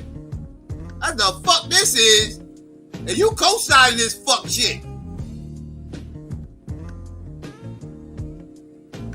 Now let's get in this fruity ass motherfucker right here. Why he wanted to jump out the window so quick and co-sign this shit.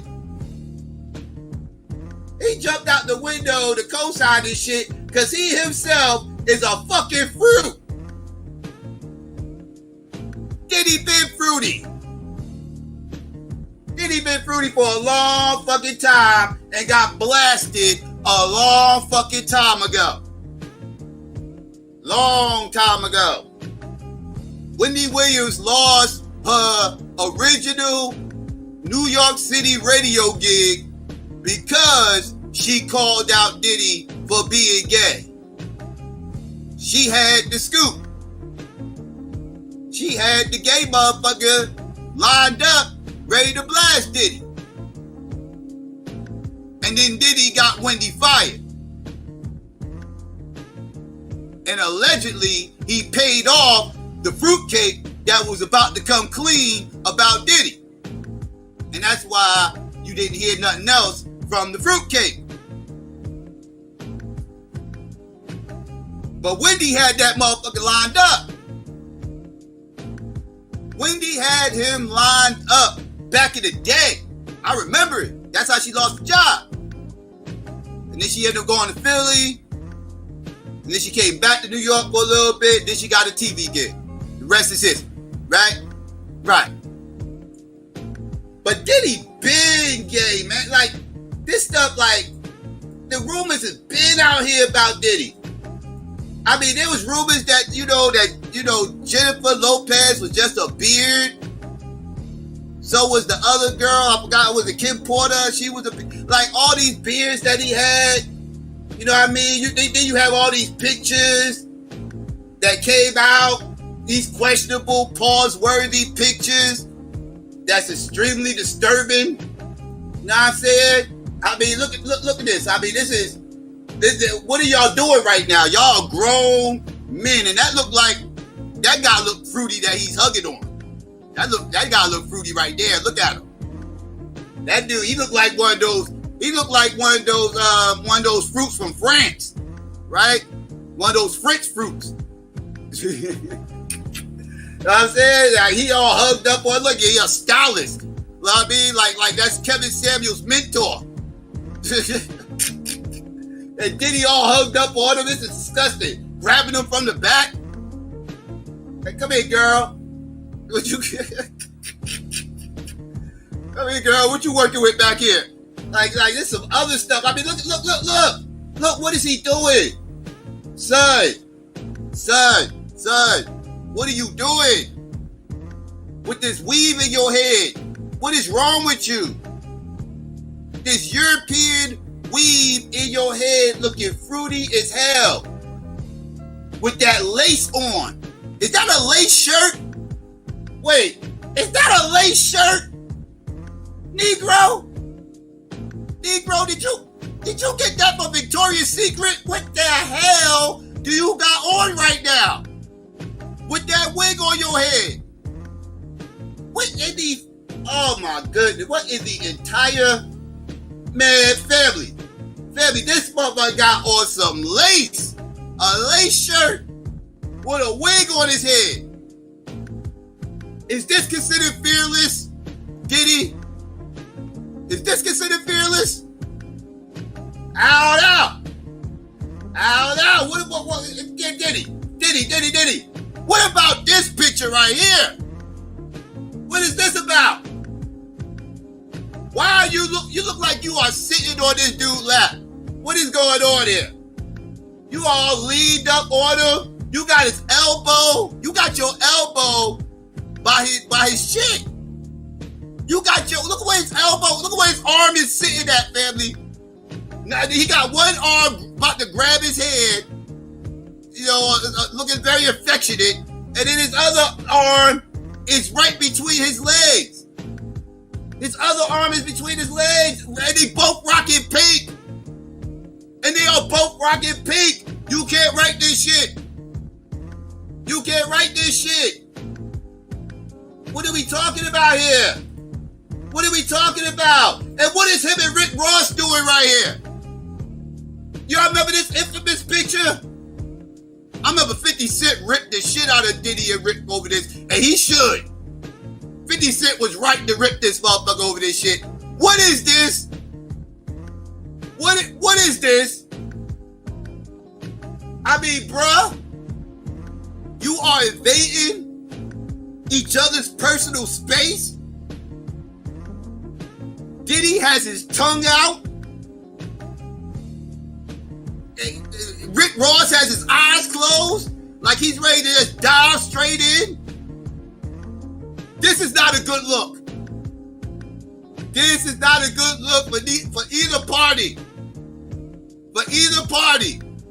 This is disgusting. Family, what is going on here? What is going on here? What about this one? Fuck!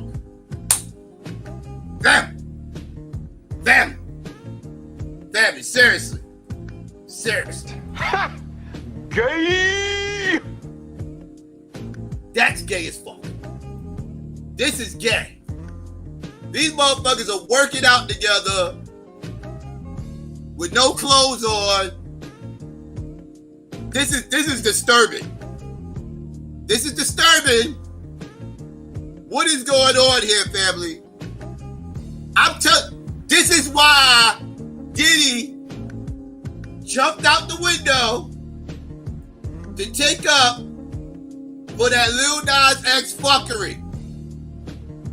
This is why. He was proud of him for doing something that he has been unwilling to do for over 20 years. And that is come out as gay. Diddy, you need to be fearless, and you need to get your ass on your soapbox and speak your truth. Speak your truth. And just go ahead and tell everybody what the fuck they already know. I don't mean get on stage and start Diddy bopping and tongue kissing people at award shows. But yes, what you need to do is come out and just make a statement and let everybody know the rumors over the last 2+ decades have been true. That's what you need to do, Diddy. That's what you need to do. Because it's very obvious, and you need to stop playing games. You need to stop playing games, Diddy. It's not, yeah. Trust me, you saw how many retweets you got. In today's society, they'll love you. You'll become even more iconic if you come out as being gay nowadays. You come out as gay nowadays, you are looked at as a hero. You are worshipped if you come out as being gay in 2021. You might as well go ahead and do it. It ain't gonna hurt your business. Stop playing games.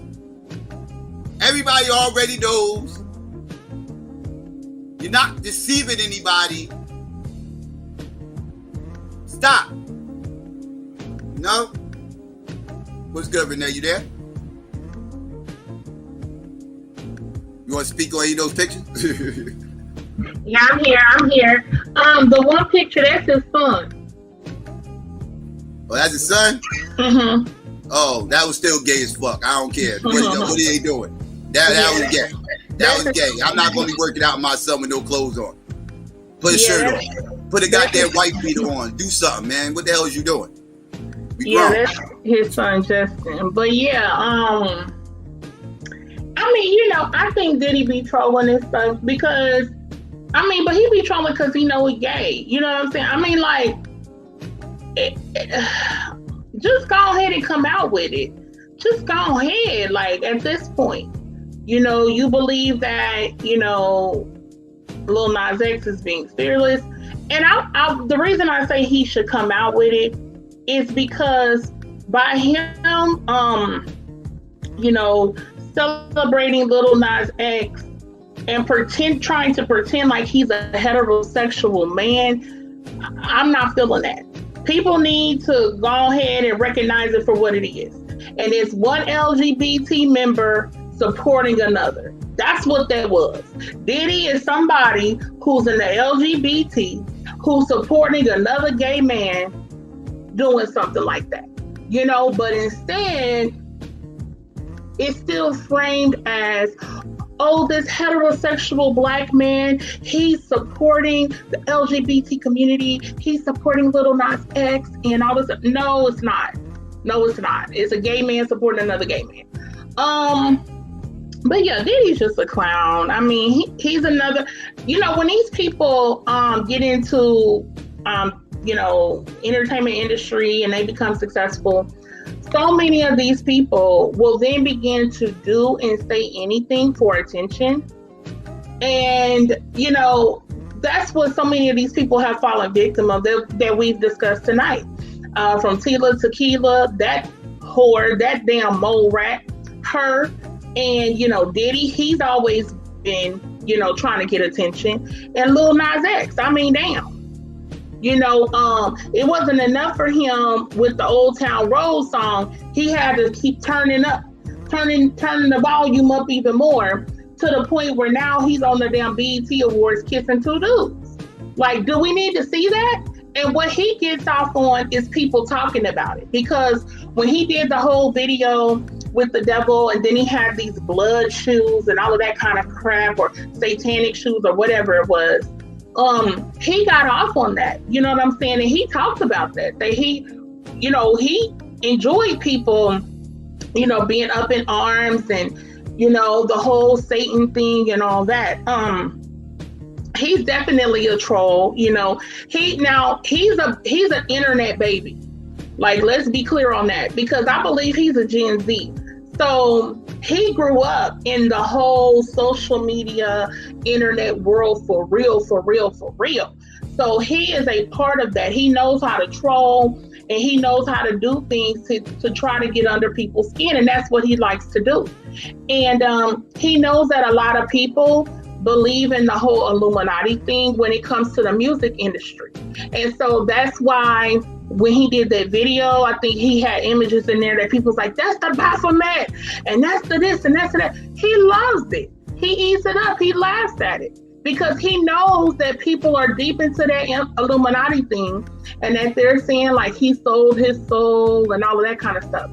And do I believe he sold his soul? Yes, I do. But see, the difference with me is I don't believe that in some type of spooked out way.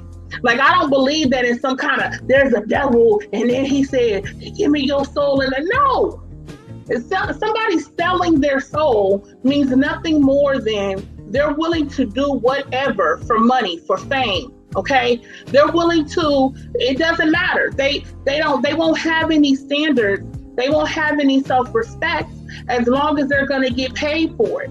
As long as it will give them more attention. Those are people that sell their soul. And you have like record labels, or you have different people who are in positions of power in the industry who may encourage these people, hey, well, to get to this level, you should do this or you should do that. And then people are willing to do it. And they may be willing to compromise, their own self-respect, their own, dignity. They're willing to compromise that in order to just get their name even bigger, or to get even more money and exposure. So to me, that's what selling that's what it means to sell your soul. I don't believe in that in some type of supernatural, like spooked out way. I don't believe that at all. But yeah, and then the Illuminati thing that I wanted to speak on with like the Tila Tequila chick, and Psycho said he mentioned it a little bit. That's the thing, is like I said, when these people fall off, they'll talk about black people. They'll say something racist, okay? They'll say something racist to get people back talking, get their name back out there. They'll come with some lame apology down the line. They'll say it was mental illness. They was going through mental health issues, okay? And then another thing a lot of people are doing, like that chick Jaguar Wright, she's a poster child for this. So is that whole Tila Tequila. They will come out and then talk this Illuminati stuff. And simply because people know that these people were once in the entertainment industry, people will give it like they will consider it to be legitimate. And it's like, these people are liars. These people are known liars. That Jaguar Wright chick is a nut. Tila Tequila, we know she's a freaking nut. These people are nuts. And they know that people will listen to them if they talk about the Illuminati. People will listen to them if they talk about, and Clive Davis did this, and rituals, and they had... People will listen to them. Use buzzwords like the get along gang and shit like that. There you go. And the go along, get along gang and all this stuff. All these people, when they get washed up, let's call it what it is. Let's call it what it is. When these people know in this internet age, okay, when you get washed up, and you was once in the entertainment industry, that means in sport, it could be sports, it could be music, it could be reality TV, acting, whatever. When your stuff is done and dried up and ain't nobody really talking about you or whatever like that anymore, You can always come out and say, yeah, when I was in the industry and they had rituals and see, cause then what happened is, cause see they put, and it was this one house and the mansion party and they, listen, honey, like I said, these people, they get down. I mean, it wouldn't take a rocket scientist to know that the more that people have like wealth, they have power, they have resources and things, a lot of them people get down with the get down. They do all kind of freakish, they do all kind of different stuff like that. But people spook it out. People didn't make it some supernatural thing and the devil and the Satan came and no, it's sick ass people. It's sexual deviance and stuff like that. Just like in most people's neighborhood, and if you look up on apps and stuff, you can see that it's sex offenders in your own neighborhoods out here, y'all. This is not something exclusive to no people that's in the damn Hollywood. That's what blows my mind. Like, people won't be that concerned about the actual sex offenders that live in their own freaking communities and they have children. People won't put half as much time into looking that up, getting the apps and stuff, and finding out what's really going on where you live. But they will sit around and, Jaguar, right? She said Clive Davis, he did this and that. He had Whitney Houston killed. And what happened is, they had Tupac set up, he was with the Illuminati. And Tupac said, he broke the curse. And Tupac said, I ain't in the Illuminati no more, and that's whatever. Really? For real? So, like, just pay attention, y'all. Y'all gonna see it more and more and more. When people, they falling off, they trying to get their name back out there, they falling off, they will come out with the Illuminati stories.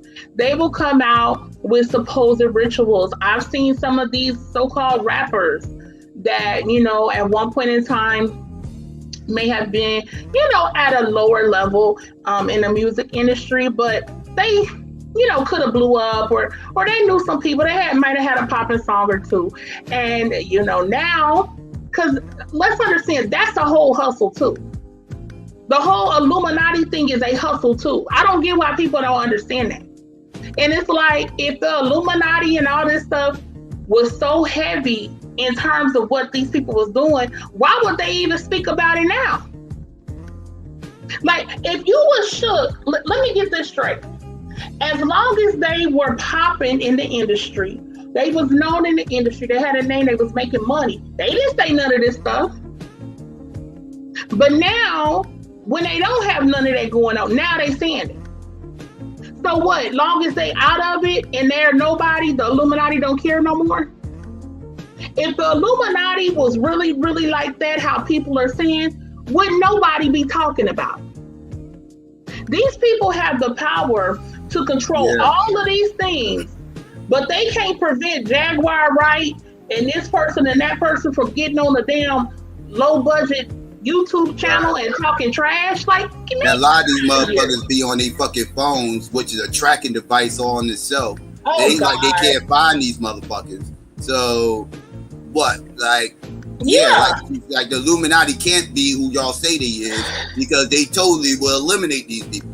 They will eliminate them and scrub everything they said off the internet. If they was who the people that everybody claim they are. The Illuminati must not be that tough.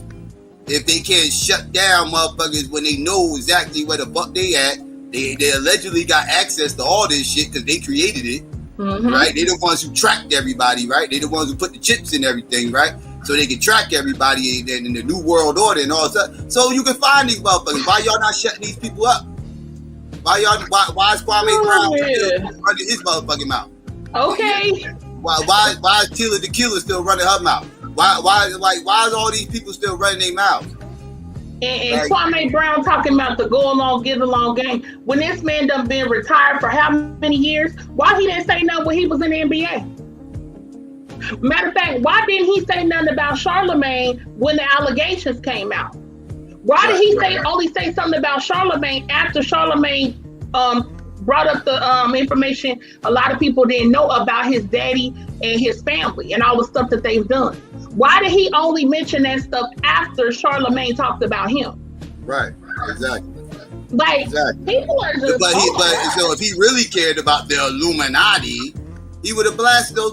He would have blasted this shit as soon as Charlemagne the God accusations came out, and those accusations came out after he retired, so that you can't use that as an excuse. Well, he didn't want to say nothing because he was still a part of the league and blah blah blah, which is more bullshit. But y'all can't even use that as a motherfucking excuse because he wasn't in the league when that motherfucking accusations came out about Charlemagne the God.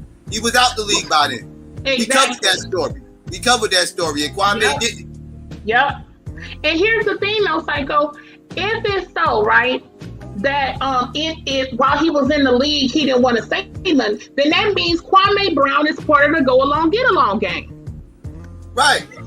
Right, and he's only no longer of the Go Along Get Along gang now because he got blasted for being a bust in the NBA. So now he's no longer a part of the Go Along Get Along gang. Right. I want y'all, but we supposed to believe he's here for the people and he's blasting the elites and the Illuminati and the pedophilic ring of cabal and blood sacrifices and all this other guy. Like we supposed to believe this shit, right? Man, y'all stop this. That motherfucker don't care nothing about none of that shit. He don't care about none of it. No. And what's so funny is like these people really be into it. Like they're mad because Kwame turned down the oath. And here's my thing too. Why do they only do this with black people? I mean, you might hear something here and there, like with a white person, a white celebrity or whatever. You might hear a little something here and there, whatever. But for the most part, they only do this with black people. Like, make it make sense. You got white people in the music. Yeah, white entertainers ain't held to that same standard. They are not held to that standard. So explain to me how these white entertainers who become huge major actresses and actors and get Oscars and get all these awards and get to do all these films, they make all of this money. All these other white musicians who do these huge tours, they get all kind of money. They do all kind of things. People never run around putting the Illuminati on all these people. It's tons of other white people who did not make it as musicians. Tons of other white people who did not make it as famous actors. Why do y'all never say nothing about them? And also, this is what I want to know. Is it only limited to the NBA and NFL? Because what about hockey? What about NASCAR? What about a sports that white boys mostly play? Are they in the Illuminati too? Because y'all love to focus on sports that you see a lot of black men participate in, or y'all love to focus on certain genres like hip hop that it's a lot of black people in. But what about the other genres? Why aren't these same white people in country music, in rock music, in damn polka or whatever these other music genres? It's a big ass elite, boy. What the hell y'all don't talk about them? Think about how huge the elite is. I mean, you got motherfuckers who all you need to be part of the elite is to have 1 million followers, and now you're a part of the elite. Now you're a part of the elite. That's all Tila the Killer had was 1 million something followers on social media, and now she's a part of the elite. Right. How that work? What does it take? Like, it don't take a whole lot to be a part of this fucking elite, right? It don't. But I mean, back in the day, you had to be like the Rothschilds. You had to be some big shit. You had to have a bloodline. Yeah, you had to be Donald Trump. You know what I mean? You had to have a name, right? You had to, you had the Rockefellers. You had to have a name, right? It had to be a name. Now you just need to have some followers. You just need to have some followers. You get some followers, a reality TV show, and that's it. You're good. You're in. You're a part of the elite. That's it. You win. That's enough. That's enough. What you got? You got one song, one single. It didn't even make the Billboard 100. Fuck it, it don't matter. That's good enough. That's good enough. You're a part of the elite. Yeah. One hit wonder, part of the elite. Just like somebody they did a season of Bad Girls Club. Now they the elite. Now they in the Illuminati. They was on the damn Bad Girls Club season. Some other girl. I did a couple of episodes of Love and Hip Hop. See, I know what the elites be doing. Oh, so you was on Love and Hip Hop, so now all of a sudden man, get out of here, y'all. And like I said, people do this to black people. People do this to black people. Because see, all them little Illuminati channels, they loved to talk about Beyonce and Jay-Z, honey.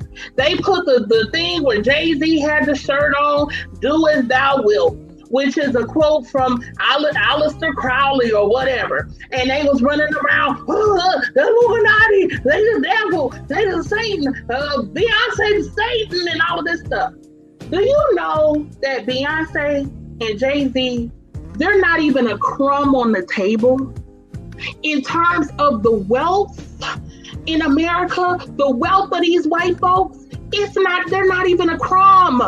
But people attribute everything, every Illuminati thing, every Satan, the damn Satan, this and that, to damn Beyonce and Jay-Z. Why do y'all only do this to black people? Why? In our community, you ain't gotta be no billionaire to be a part of the league. All you gotta do shit. All you gotta do is just say that all this anti-vax shit is bullshit and you're a part of the elite. Yep. It don't take much. It don't take much to be a part of this elite. It's so easy to be a part of this elite, allegedly. This is the easiest fucking elite class. How is this shit elite if it's that easy to get up? Everybody can do it. Yeah. So how is they elite? How are they elite? Isn't that defeating the whole purpose of the title of the term elite? I don't know. When I think of elite, I think of motherfucking the 1%. Right? I think of the 1%. That's what I think of when I think of the elite.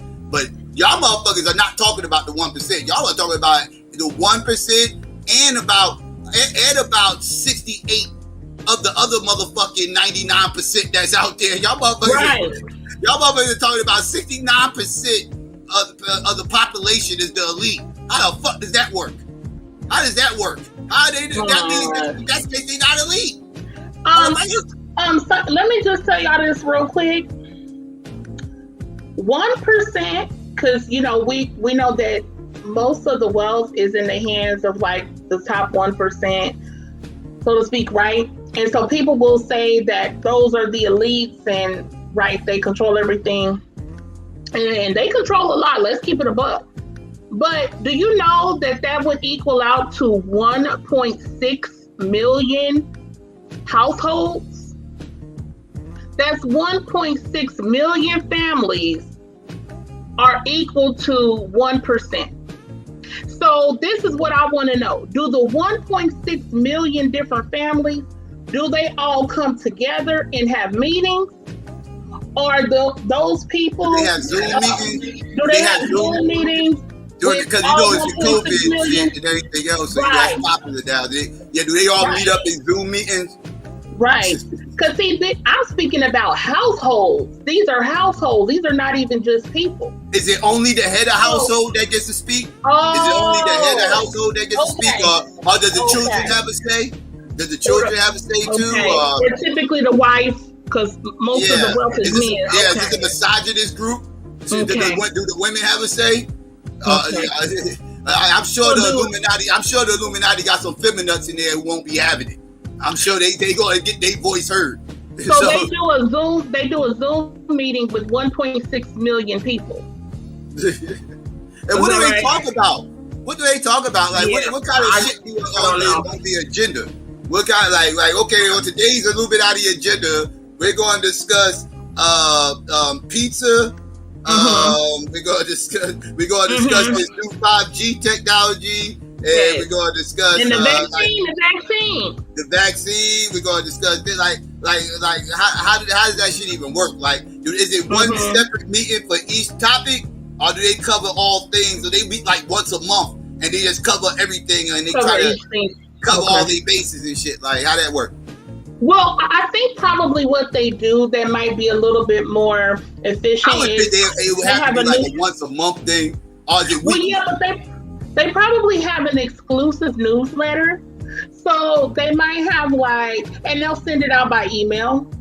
So all 1.6 million elite who are in the Illuminati and they run the Illuminati, they can get their newsletter every month and it will break down what they need to push that month as far as the vaccine, what they need to push that month as far as, everything about Pizzagate and Illuminati, what different things they need to be doing for that month.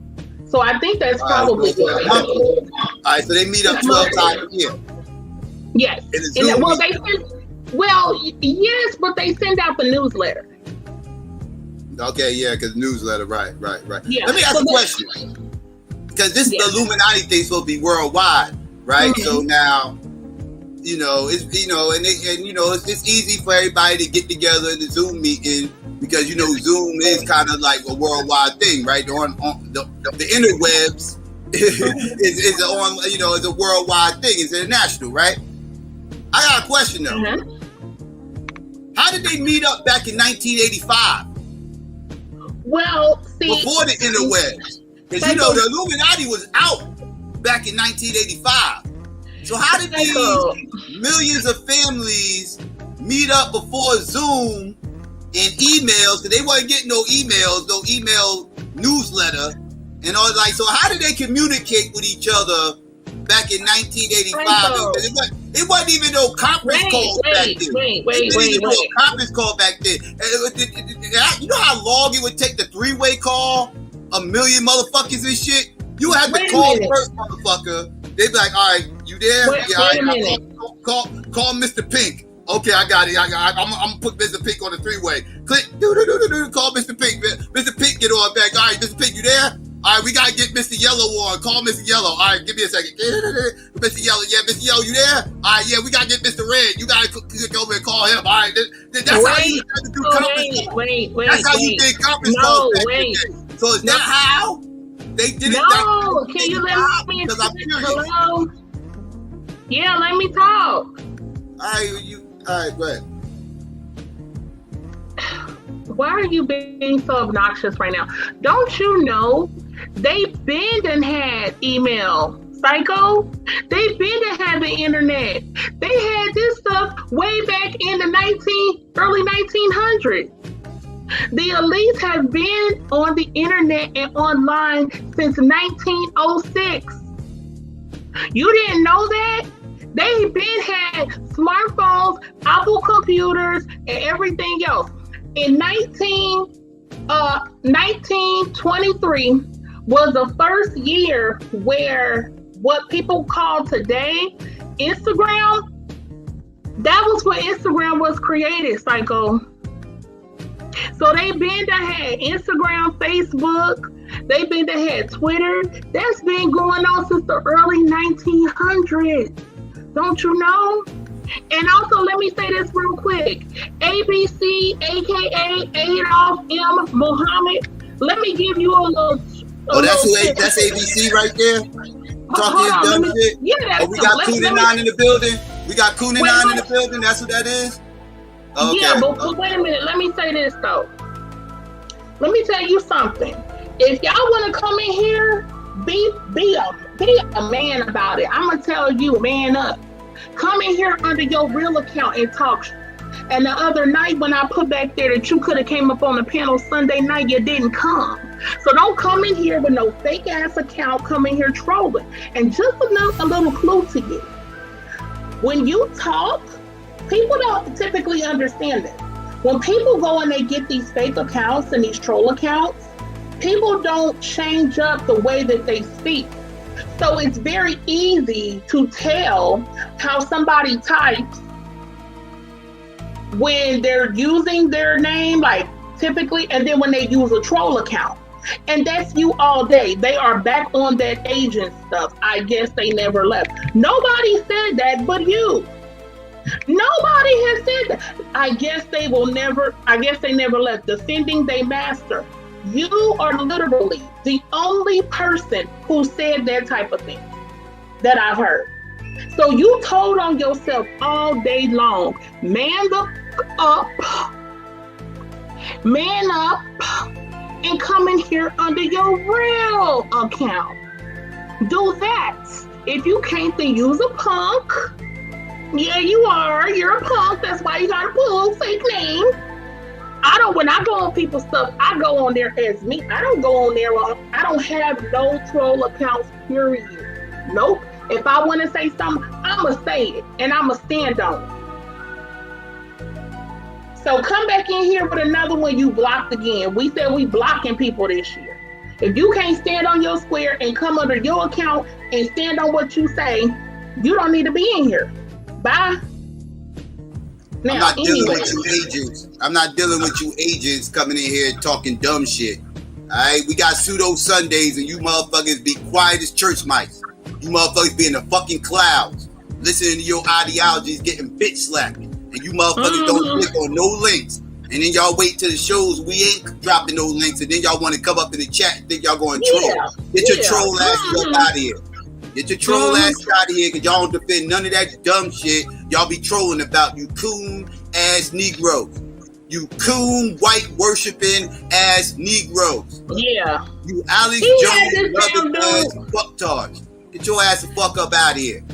Let me tell you what he had, right? Because we about to get off of here because I'm past my time, y'all. Yeah.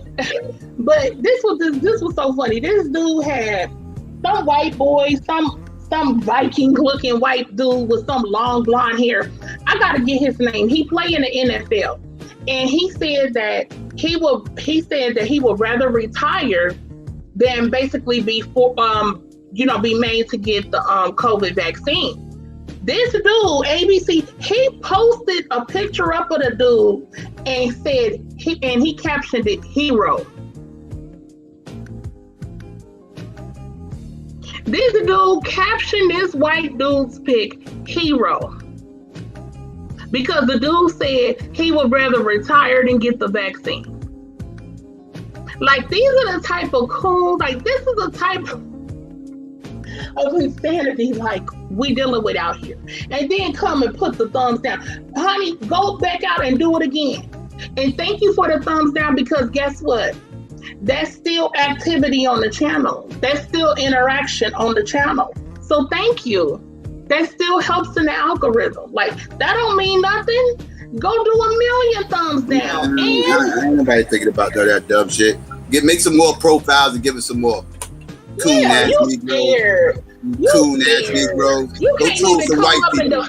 Go troll white people. Go troll white people, you coon ass Negroes. Oh no, they write letters. They write letters apologizing to white people. They kiss white people's butt. They call white people heroes. That's what they do. And Trump and the election was stolen and all this old kind of crazy stuff. Boy, bye. But they don't like when we start clapping on their white ideologies. No. You start clapping on these little white ideologies, they get mad. Mm-hmm. They get mad as fuck. Because they start projecting, and then they start projecting and calling us the agents. Yeah. These motherfuckers in bed with CIA agents and white CIA agents. They calling us the fucking agents. These motherfuckers are hilarious. That's why they don't click on no links on us, because they know they gonna get exposed for the coons they are. That's why the motherfuckers eat crickets on motherfucking pseudo Sunday, because they don't want to get exposed for the coons that they actually are. And then because Adolf X Muhammad, he didn't say, I didn't see him say nothing the whole show. Maybe I missed it. He said something earlier. But as soon as we start really clapping on that Illuminati crap and all this, the elite, all of a sudden, here they go. Here they come in, tap dancing. Wait a minute. Calling somebody an agent. Boy, bye. Coon ass Negroes. Y'all motherfuckers are hilarious. All the motherfuckers a bunch of coons. All of them hate black people. All the motherfuckers talk shit about black people and start telling you why you worried about what white people doing. How y'all always worried about white people? Y'all need to stop worried about white people. It's us. It's us. We not worried about us. We are all worse enemy. Always running interference with their white daddy. Always running interference with their white daddy. All y'all bunch of goddamn coons. All you cooning on Negroes. Get on my goddamn nerves, you cooning ass motherfuckers. Y'all throw black people under the bus for white people. Get the fuck out of here.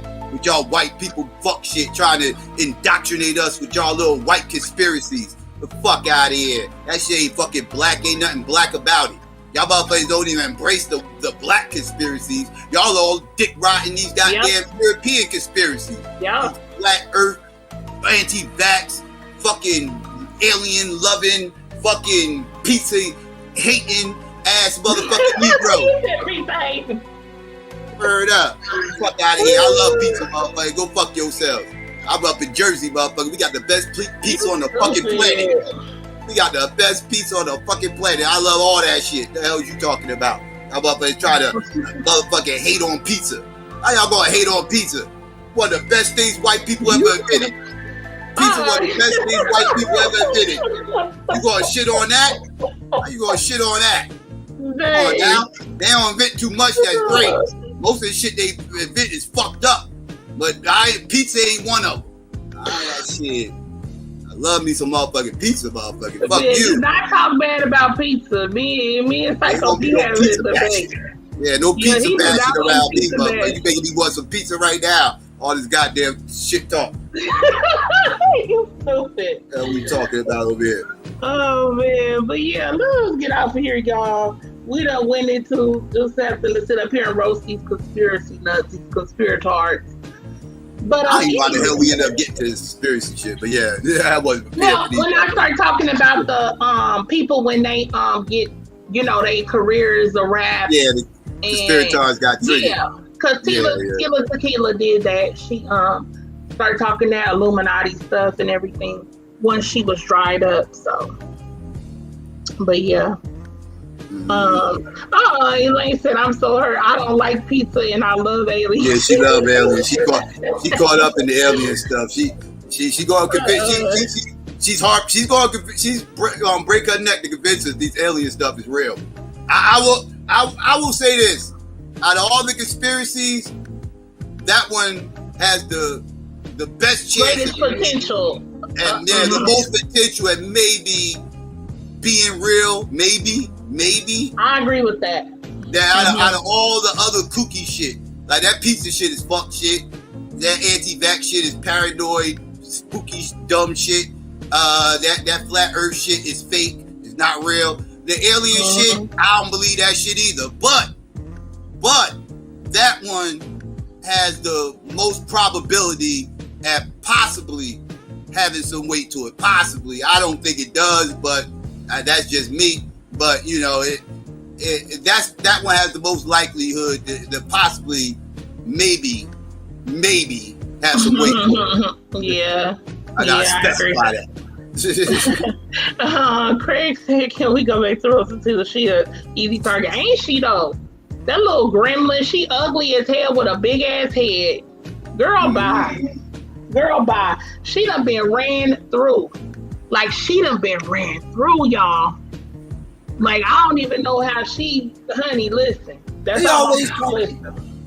Yeah, and they always talking about black women and their makeup and all this other shit. Da. And I'm like, yo. And look at her with blonde hair. When do you know Asian women to be born with blonde hair?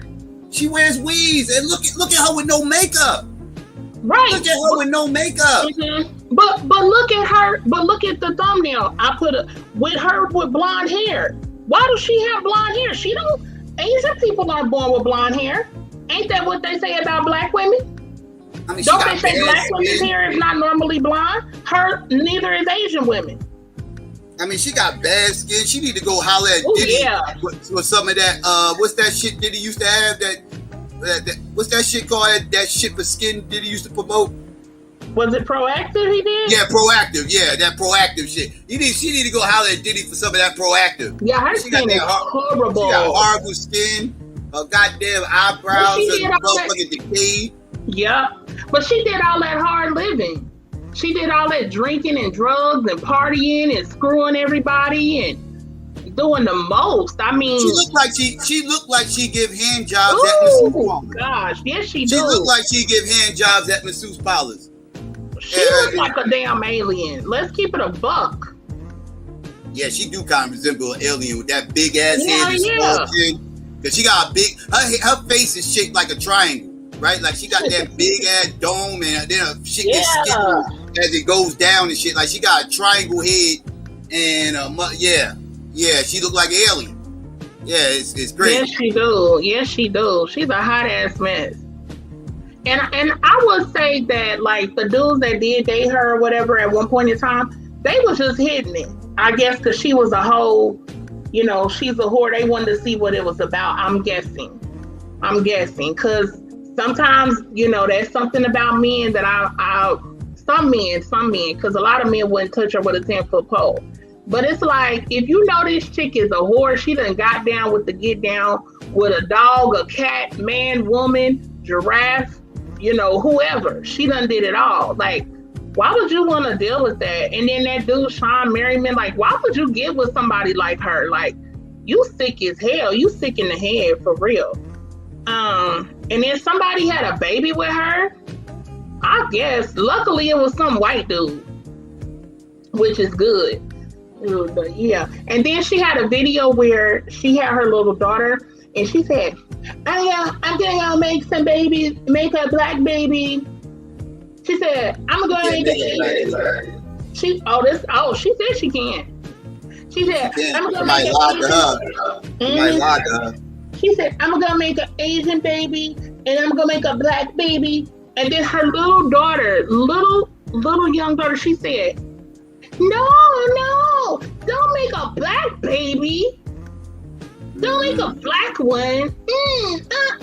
No. Just make an Asian one. And she said, you don't want me to make a black baby? You don't want me to make the black baby? Okay, I won't make a black baby. I won't make that then. Yeah, yes. And somebody lied to her. And there's still people out there that will smash. It's still people out there that will wife. Okay? And then her little daughter, she just got that girl screwed all up. She's gonna be nutty just like her damn mama. She's already telling her stuff about race, you know, racist things. And like y'all seen that she put the little Hitler thing on her daughter and talk about, so when you get older, you'll have to explain this picture. Why would you do something? Listen, I'm done. Anyway, let's get off of here because y'all, we were supposed to be off a little bit ago, but we had to roast the conspirator movement a little something. But yeah, she can't make no damn black baby. I'm like, who done lied to her? Who lied to you? You can't make no black baby. I don't know what you're talking about. Like she said, an Asian baby. Yeah, an Asian baby. You can do that. You can do that, but you can't make no black babies, honey. But yeah, she's a pathetic whore looking for attention, looking for some money. And, you know, people do the conspiracy thing and they also do the religious thing. When people's life is down bad, then they come out, I'm saved. I'm a Christian now. I turn my life over to God. And yeah, it's all hustles at the end of the day. But anyway, I'm done, y'all. I appreciate y'all. Love y'all. And Miss Yum Yum said she trying to cook, but we got her laughing. I know. I got myself laughing too. It's like over here acting up. But yeah, y'all. So we out of here. I'm out of here. Psycho about to be out of here. But yeah, thank y'all. And yeah, y'all stay safe. Y'all stay black and proud. And I'm gonna see you on the next one. All right, no doubt. And yeah, family, do me a favor if you haven't already. Please click like, share, and subscribe. It's very important that you click like. It gets us in the algorithm. Also important that you share, let people know we're breathing. And it's also important that you subscribe. And when you subscribe, please do me a favor and don't forget to hit that notification bell. Very important that you hit that notification bell so you can get here bright and early. Don't miss none of the show. Be a part of the notification gang. And sometimes we might get shadow banned, and the only way you can find us is through the notifications. So yeah, just hit the bell so you can, you know what I mean, be here bright and early. And yeah, to my haters out there, Kuninai. Now is about that time. Y'all was a little early before, but now you can go ahead, you know what I'm saying? If you had any issues, and apparently you have, with anything we said tonight, by all means, don't be scared. Do yourself a favor, and us, by clicking dislike. You should still share this motherfucker. And then you might want to kindly unsubscribe, right? Because if you click and dislike because you got up in your little fifis about us talking about Lil Nas X, Tila, or your little European conspiracies that you love so much, then I already know you ain't on none of these motherfuckers right here, and you need to get your fucking minds right and stop following white people. All right? Family, please consider becoming a Patreon. If you do, you have access to any stream I do, whether I keep it up, whether I take it down. I also have exclusive content on there, and I also have no limits on there. Whatever you feel like the channel's worth, that's what you donate. Shout out to all my Patreon out there. All donations given does go towards the production of the show, as always. Appreciate all my Patreon again.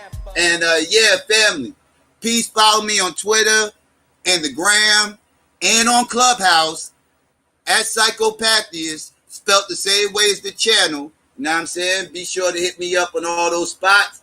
And yeah, also, please subscribe to all our channels. All these links will be in the description, as always. And it's very important that you subscribe to these channels, because you never know, we might have to channel hop and, you know, shit get real. And if we do, you want to be on top of everything I'm doing. So, yeah, yes, again, please subscribe to all the channels. They will be in the description. And, yeah, family, if you're looking for any graphic designs, artwork, logos, please consider hitting up our sister Renee at Renee Black Graphics on Facebook. Also, if you're looking for any t-shirts, hoodies, or coffee mugs, all custom designs, please consider hitting up her store as well. Just like all the other links, all these links will be in the description as always. So yes, please show us some love. And yeah, family, today is Tuesday. I'm not sure when we'll be live again. I might do something on Thursday, not sure. If not, it'll probably be the Wake and Bake. So unless something pops up, not too sure. I don't want to make no promises up on here and then I don't show up and be like, damn, what happened? So just be on the lookout. Like I said, click the bell and so you can be notified. And yeah, family, as always, you know what I mean? I want to shout out everybody out in the live chat who came through. Appreciate all y'all. You know what I'm saying? Shout out to my Deep. Shout out to all the people out in the clouds that was just listening and being nosy. Shout out to all the haters out there for dropping in and giving us some views and popping off. I want to give a peace and black power out there to everybody. Holla black at your boy and your girl. We out. Battle anybody, I don't care, you battle anybody, I don't care, you battle anybody, I don't care, you Yeah. battle any, battle, I accept. Yep. They off. Yep. Gonna go Let's go.